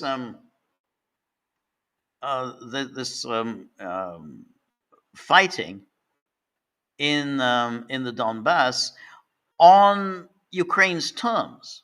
Now, Ukraine has known ever since 2022, it's now almost 4 years, 3.5 years. Ukraine has known that Russia's goal is to take the entirety of the Donbass. So what has Ukraine done? Well, Ukraine has heavily, with the assistance of NATO, obviously, has heavily fortified Slavyansk and Kramatorsk, making it almost impossible for Russia to take it. Now, it's understandable then in those circumstances why Russia was saying, well, we don't really want to do it, just withdraw. And it's also understandable that Ukraine says, no, we're not going to withdraw because we're going to make you suffer trying to take Slavyansk and Kramatorsk. And you're going to have to incur very heavy casualties taking them. So they've had 4 years to fortify heavily these strategic locations. Now, when I say I find it disheartening, in that I don't understand why Russia hasn't somehow changed its strategy. Since Ukraine and NATO have known for 4 years what Russia intends to do, they've taken measures to counter Russia, and essentially tell them, okay, go ahead, take these heavily fortified cities, see what you get. So rather than a change of strategy and launch an attack against some other part of Ukraine, and then maybe use that, occupy another part of Ukraine, and use that as leverage to get Ukraine out of the Donbass, rather than that, they just go on with the same strategy that has been so costly in human lives. I mean, why not take Kharkov? Why not mount an offensive in the north? make another attempt at taking Kiev. There are a lot of things that you can do to try to move Ukraine's forces away from, the Donetsk, but they haven't done it. It's like Russia just keeps grinding this out, and even now, even at this very moment, when you would have thought, the United States is completely distracted by Iran. The United States now has a real headache of its own. It's got itself involved in a war that it doesn't quite know how to get itself out of. Kind of a sort of a parallel to Russia. Even now, it doesn't seem there's any real progress. I don't see any progress being made in Russia's war in Ukraine. I mean, this is the moment that you need to try to wrap things up. But I thought that after October the 7th, 2023, I thought, well, okay, well now obviously the United States is going to be very heavily involved in the war with on behalf of Israel. There just simply won't be time. There's not enough weaponry to feed Israel and to feed Ukraine. But that didn't make any difference either. And so this moment when you would have thought that this would really play to Russia's advantage, with the United States so distracted, it doesn't seem to be making any difference. Okay, oil prices have gone up. Okay, that's fantastic. Some sanctions have been lifted off Russian oil. Great. Okay, so Russia will be able to make some more money. These things are kind of temporary. I mean, it's not going to last forever. And then soon we'll be back. If the war in Iran is somehow resolved, then we'll be back to a similar situation as before. Once again, the sanctions will be reimposed against Russia. Once again, there'll be an attempt to prevent Russia from selling its oil, just as that was the situation pre-February the 28th. And once again, there'll be arms deliveries to Ukraine. So, other than making a little bit more money because of this the spike in oil prices, I don't see that Russia's gaining anything very much from the event in Iran, which I think absolutely should be a big moment for Russia. So that, hey, now take advantage of it. You've got your enemies who are completely distracted there, and try to wrap things up now. No, the United States isn't going to be very interested if even use devastating weapons in Ukraine. Trump couldn't care less. He's got this headache in Iran. He's not interested in what's going on in Ukraine. And yet I haven't seen any real movement in Ukraine. I was just I'm just puzzled. And so neither any new initiatives, any new military strategy, nor any attempt to force the situation. So it's kind of somewhat dismal. Anyway, thank you so much, Danaki. Oh, here's Marty. Always good to see you, Marty. It's a good Thursday, Georgian Gagglers. And here is a picture of one of those discredited figures on the American political scene, namely Tulsi Gabbard, the hapless ODNI, the Office of the National Intelligence, whatever it's called, the Director of National Intelligence, Office of the Director of National. So there she is, and she's talking to someone. I don't know who she's talking to, but for some reason, this woman who built up her career on urging political leaders to avoid going to war against Iran. This is no war against Iran. That was her calling card. We talked about this, I think, last week, or I think the week before, about all of those videos that she released about the war against Iran. and her denunciations of Trump, and that how Trump was leading the America to a war against Iran. And there she is. She hasn't thought at all, um, uh, becoming of her to resign alongside Joe Kent. So she's hanging on until Trump fires her. I mean, I think that we after Kristi Noem and Pam Bondi, I think next on the chopping block is Tulsi Gabbard. Because when he fires her, it'll be too late for her to try to present herself as a principled person. That well, I have no. She she had an opportunity to make a principled stand. Yeah, I think it's a really bad idea to go to war against Iran. Yeah, I mean, my office had said that Iran has no intention of developing nuclear weapons. That's what she said. That was her office said. She testified to the Senate that Iran had no intention of developing nuclear weapons. And there's Trump. Trump, we went through his speech in detail. He kept repeating something that his own ODNI had said is not the case. He kept repeating that Iran was on the brink of having nuclear weapons and was going to use them.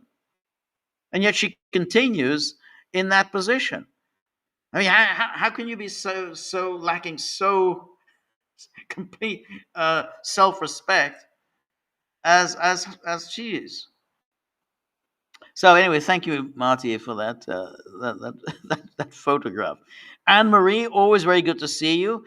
Anne Marie, always really appreciate your generosity. Anne Marie, our musical expert, and who on Tuesday said very interesting things about this new opera that she's working on, and I've been meaning to look into this and post something about it on Locals board, because it's actually kind of really rather interesting. And thank you, Anne Marie, and thank you obviously for all of your contributions. As I say, Anne Marie is a very distinguished musician. International renown, has worked with outstanding composers and conductors. Has many interesting stories to relate about her work. Pierre Boulez and many others. And we're obviously very fortunate to have her among us and contributing to the Locals board. So really appreciate that. And I really want to do something on this this very interesting opera that you're working on. So anyway, thank you so much. I am going to post something about that on our Locals board. So thank you, Anne Marie. Vic Shakapopoulos, good to see you, and says, "Dear George, apropos the Kosovo football team case, which we talked about on Tuesday, the Greek national team has also played against it in the past. Or it has. The only sign of protest my country was brave enough to manifest was this." Okay, let's see this. Okay, as Kosovo. Okay, all right. That was the protest picture of Australia. Now, I mean that's already the problem here, and as I said this about the anyway, Vic Shakapopoulos explains it was the state TV station, so I like to think that it was intentional, but maybe it was just a mistake or a guerrilla protest of the graphic designer.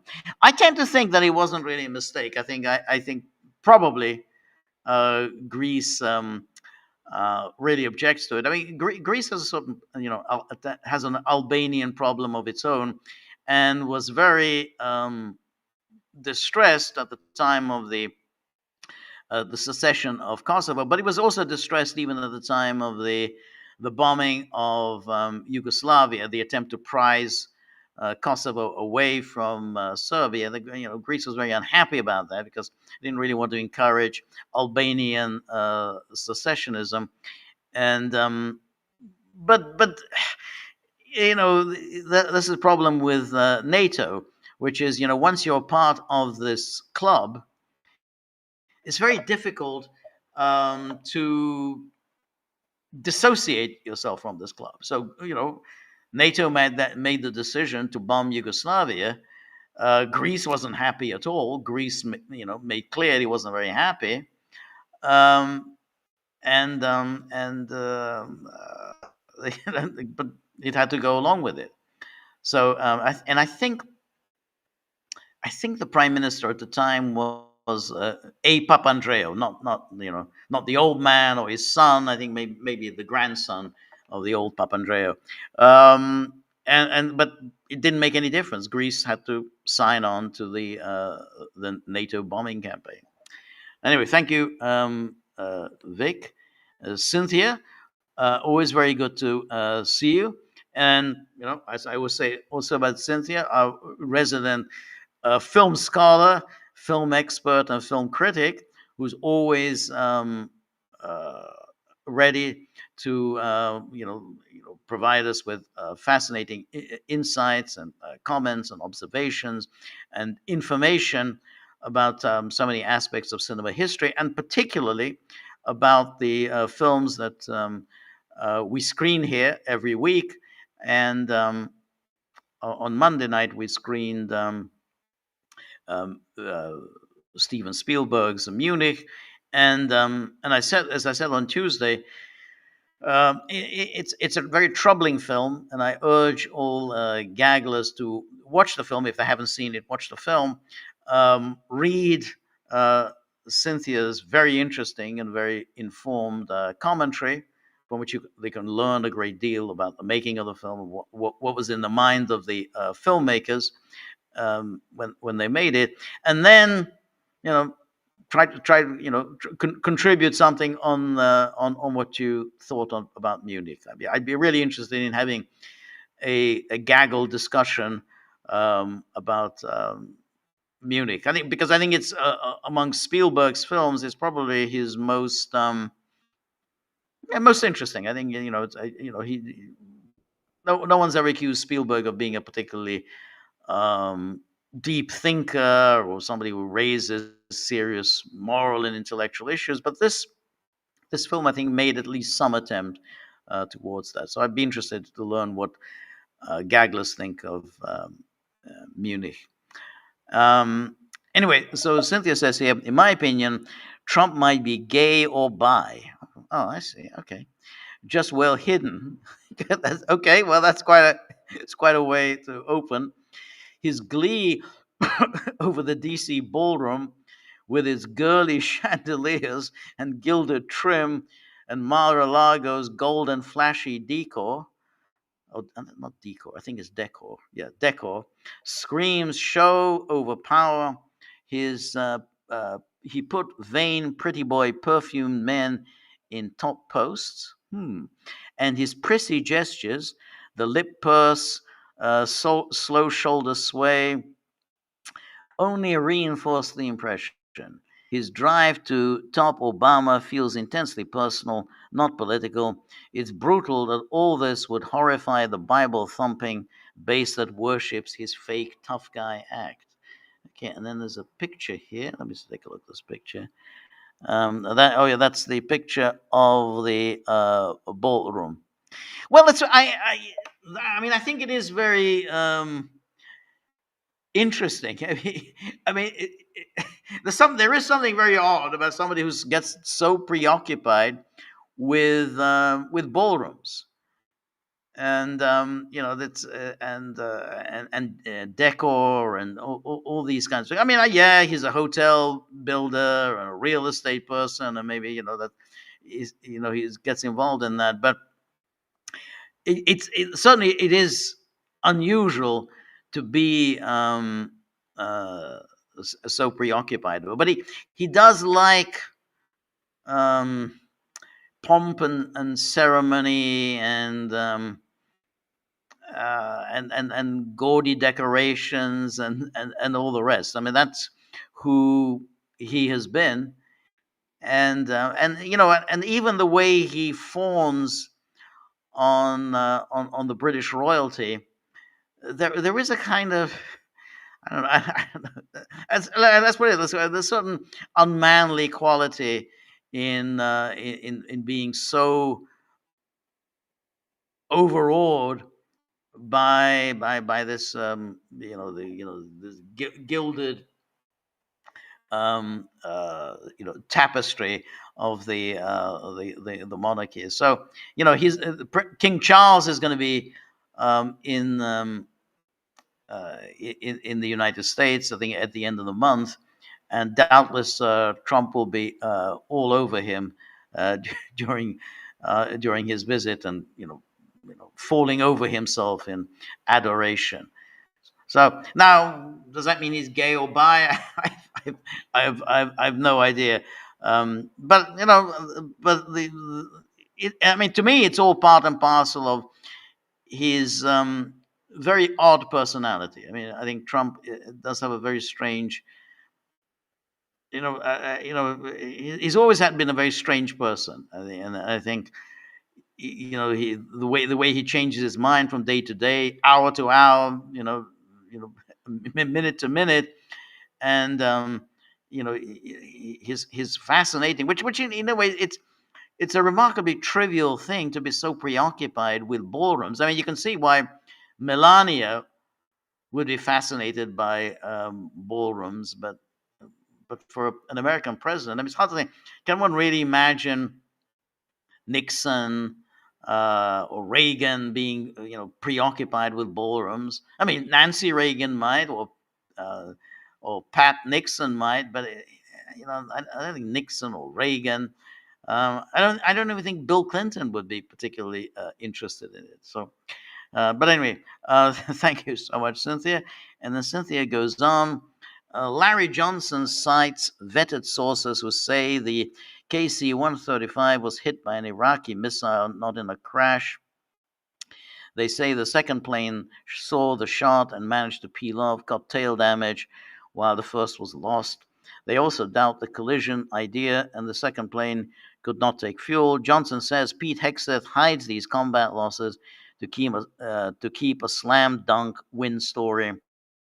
The cover up, plus KC-135s lacking parachutes since 2008, makes flying them like a death trap. What's your take on this? Well, I can't say that I'm an expert on this. I mean, I think it's very plausible, and I am suspicious of almost all of the stories that the Pentagon is coming up with. I'm suspicious of these numbers. The 13 deaths. It just stays 13. I'm suspicious of always. Oh, it's a friendly fire incident. Oh, it's a crash. To present the situation thereby that the United States is suffering only minimal casualties at the hands of Iran. I mean, because if the casualties started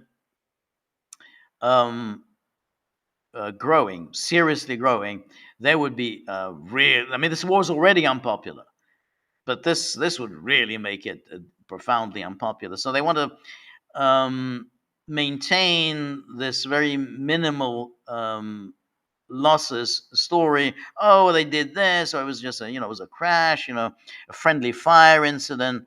I don't believe anything that that Hegseth or the Pentagon are coming up with. Anyway, so and then Cynthia goes on. Johnson also cites vetted sources claiming that 3 F-15 Eagles were downed by unfriendly fire, which I think that's the case, not the officially reported friendly fire. According to these sources, the Kuwaiti FA-18 pilot went rogue to side with Iran, earning the nickname Ghost of Kuwait in military circles. He argues the attack was a deliberate betrayal, as it's not reasonable to believe a pilot could misidentify and shoot down 3 separate aircraft in a single engagement. What do you make of this? I tend to agree with that. I think absolutely. I think that I find it's not at all plausible that he could misidentify and shoot down 3 separate aircraft. Yeah. So, yeah, that's that would be my take. So, as I just confirmed what I said earlier, which is that the stories that are being put out by Hexeth, by the it's just that they are desperate to go with the story that Iran is far too hopeless, far too incompetent to inflict serious damage. But it's clear that Iran has indeed inflicted very serious damage on American forces, on American radar stations, and on American aircraft. They've destroyed very costly American aircraft. So I think that's definitely been happening. And they all the stories about, oh, we've done this and this and this in Iran, but what damage have you suffered at the hands of Iran yourself? Yeah, so I agree. And then Cynthia goes on. The coast of Kuwait also faces certain court-martial as U.S. and Kuwaiti officials seek a 300 million display of accountability, the largest in the history of U.S. warfare. Charged with gross negligence and manslaughter, the pilot faces 15 years to life in a military brig. His command team also faces charges for the data blackout, while U.S. air leads face career-ending reprimands. If the trial proves this was a rogue act, the pilot could even face the death penalty. Okay, well, that's very interesting. And yeah, that's we'll see what happens. My own feeling is that there won't be a court martial. I think that this is just going to be covered up. Court martials, they're very embarrassing, and I don't think anyone really wants to go there. So, I tend to think this is going to be covered up. Anyway, thank you so much, Cynthia. I mean, because there's no interest in the United States government publicizing this. And then Vic Shakapopoulos says, regarding your comment about the non-existence of historical Polish-Hungarian friendship, I would disagree. There were some manifestations in the past, personal unions, Poles fighting in the Hungarian Revolution of 1848, Horthy's help for the Polish state in its war against revolutionary Russia, the suicide of Paul Teleki, the story of the Hungarian troops stationed near Warsaw around the time of the Warsaw Uprising. Well, look, I think these are, the fact was that Hungary and Poland were on opposite sides in 2 world wars. Hungary was on the side of the Triple Alliance, obviously, with Germany and Austria-Hungary, and this was, the Poles were on the other side there. World War II, again, Hungary was on the opposite side. Hungary was, more or less, aligned with other powers, and not really. I mean, Poland, was clearly was fighting against the Germany. Hungary wasn't. When you say that somehow there's great friendship, there's just simply no evidence of any alliance. There's somehow this great friendship between them. There really isn't. It's true that in 1848, Poland and Hungary were on the same side, but they really weren't on the same side during the 20th century, during the 2 world wars. And it's about Horthy's help for the Polish state. It's true that Horthy had obviously had no sympathy with the Soviet Union, and Poland also had no sympathy with the Soviet Union.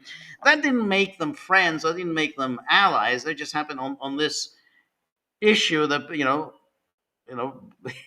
Soviet Union was run by Bolsheviks. Horthy didn't like the Bolsheviks. The Poles didn't like the Bolsheviks.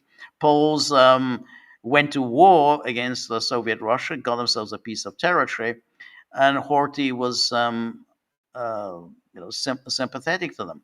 But then remember what happened when after the signing of the non-aggression pact between Nazi Germany and the Soviet Union.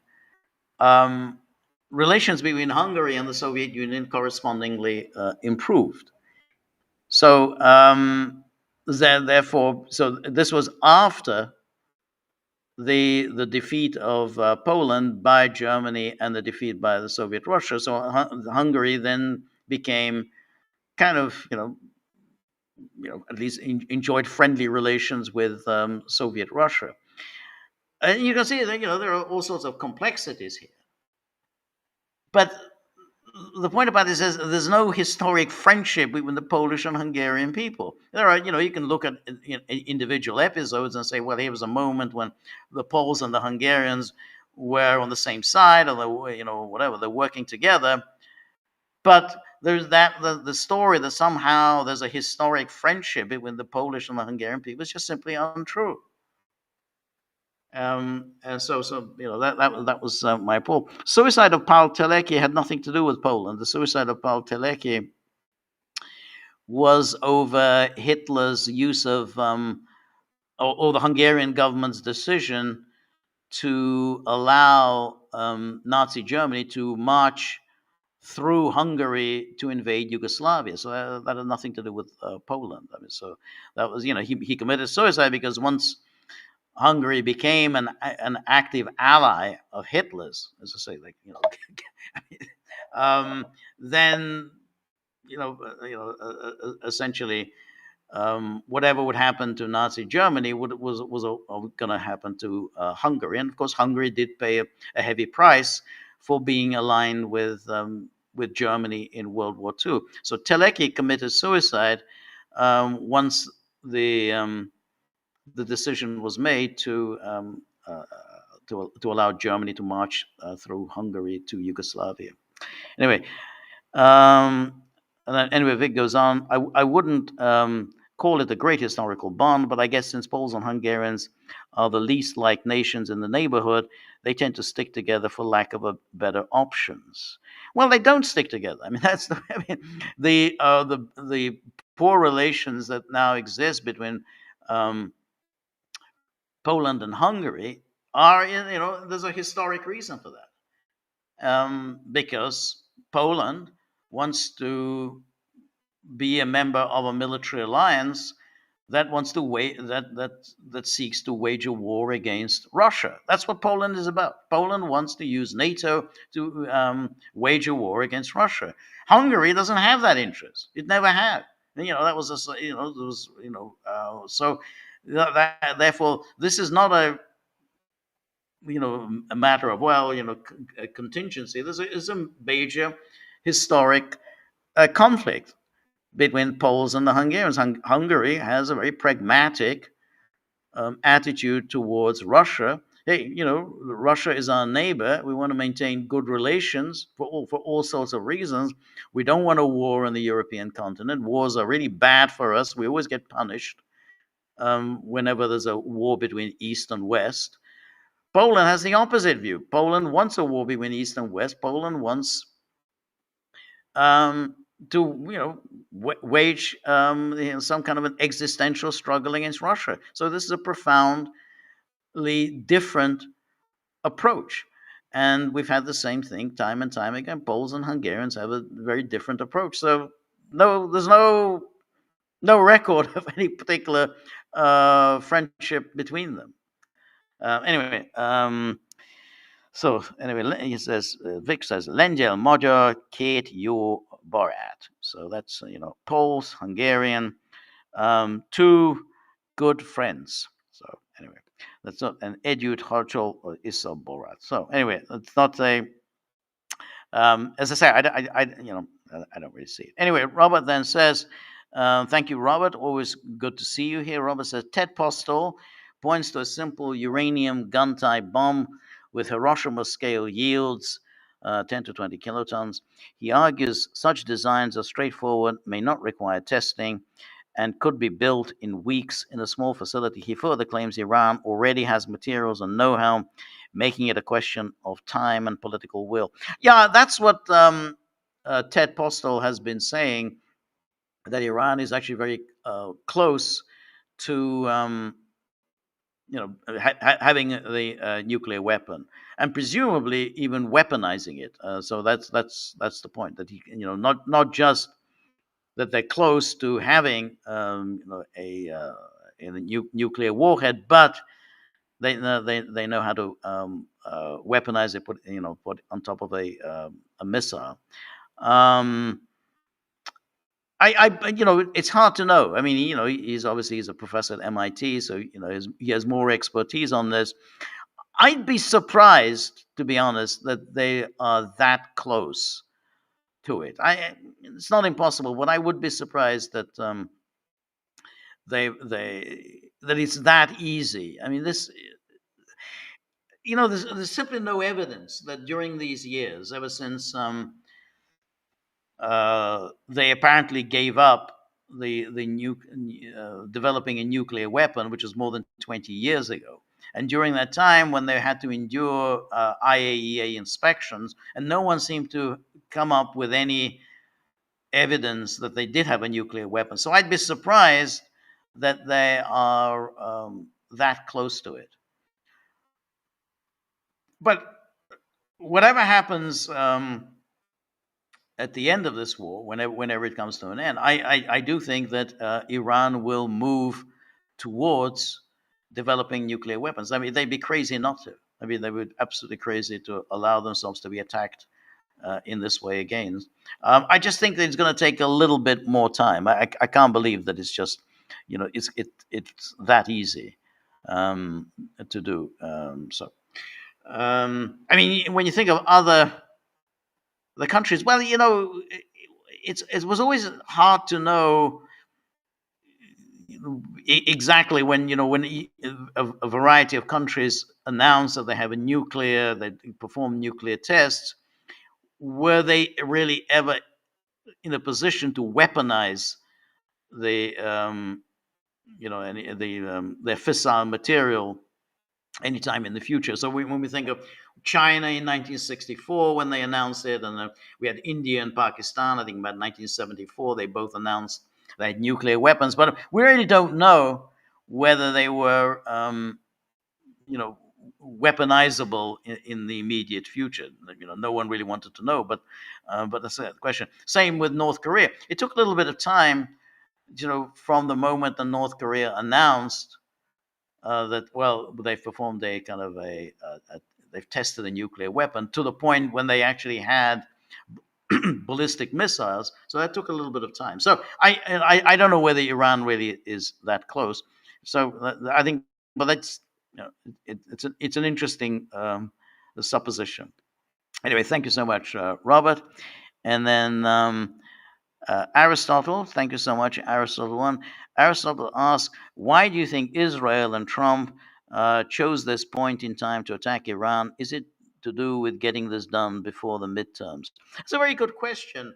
And that does remain a bit of a mystery. I'm assuming that Israel's calculation was that Trump is really the best friend Israel is ever likely to have. I mean, the public opinion has so turned against Israel in the United States that whoever comes after Trump is going to be a hell of a lot less friendly to Israel than Trump is. So if you're going to deal with the Iran problem, and obviously they were well aware that Iran is developing a very formidable missile capability. So I think Israel knew this and felt that they needed to act before it. And I think that was really what motivated Israel most of all. It's the missile capability rather than the nuclear weapons issue. Trump keeps talking about nuclear weapons. Israel has been talking about the ballistic missiles. So I think the calculation was that Trump is the best uh, uh, option that we have. Whoever comes after Trump is going to be a lot less amenable to Israel than Trump has been. So um, that was, I think, a calculation. The midterms, I think, plays into that. They figured that Trump was going to do poorly in the midterms. He's just not very popular. His poll numbers have been sinking for months, and they obviously did fear that that the Democrats will capture both houses, and then Trump is going to be bogged down with impeachments and fighting against being removed from office, and he's just simply not going to have the time or the inclination to get involved in a difficult war. So I think that was the calculation. Trump is the best president we're ever going to get, and we've just got a small window before the midterms, and that was, the campaign, because the midterm campaigns are going to start in a few months' time. I think that was really the calculation, that Iran is growing in power through its ballistic missiles, and Trump is our best bet.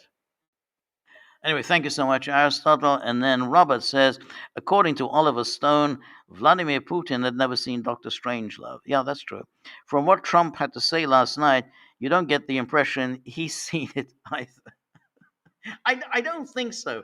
It's uh, funnily enough, I mean, you get very few cultural references ever from Trump. You kind of wonder really whether Trump has any real interest in I don't know, in books or movies or anything like that. It's like his entire worldview is shaped by watching Fox News. What is Sean Hannity saying? What's used to be what's Pete Hegseth saying, Jesse Waters saying, and so on. So I'm absolutely convinced that he hasn't seen Doctor Strangelove. I mean, Doctor Strangelove, it's in black and white, and I don't know whether Trump has the patience to watch something in black and white. I was surprised by Stone's disclosure that Putin had never seen Doctor Strangelove, but that was in the documentary that he made, based on all these interviews with Putin, and they apparently watched it together. And I was surprised. I mean, that a Russian leader, a man who had worked in the KGB, has been at the top of the Russian government so many years, had not watched the kind of a classic of the Cold War. I mean, it's the quintessential Cold War movie. So it was just surprising, because the film would kind of confirm somehow, Putin and the Russians' worldview, which is, hey, nuclear weapons are really dangerous, and you want to have as many agreements in place, arms control agreements in place, to ensure that some terrible event doesn't happen. And Dr. Strangelove is really about, well, what happens when there are no agreements in place, and indeed a president is himself not really in control of his own generals. So just I was surprised. I really would never have suspected that Putin had never seen Dr. Strangelove. Anyway, so thank you so much, Robert, and thank you everybody for all of your questions and comments. So we will be back during the weekend. We're going to do some more podcasts, and then next Monday we'll do the joint live stream with Peter, and then next Tuesday we will have the And somebody says that failsafe isn't bad either. Failsafe isn't bad. They were both made in the same year, Failsafe and Doctor Strangelove. So, but I doubt whether Putin has seen Failsafe either. Anyway, we'll be back next Tuesday, and between now and then, I'm going to post something about this the opera that Anne Marie is going to be taking part in as a musician. So I'm really interested in that. So thank you so much, everybody who joined me. Thank you for all of your comments and for your contributions to the tip jar. With the situation of the dogs, they're not, they're going to have something to say when they see the tip jar, but they always have something to say, and it's never very pretty. So thank you, and see you very soon. All the best. Bye-bye.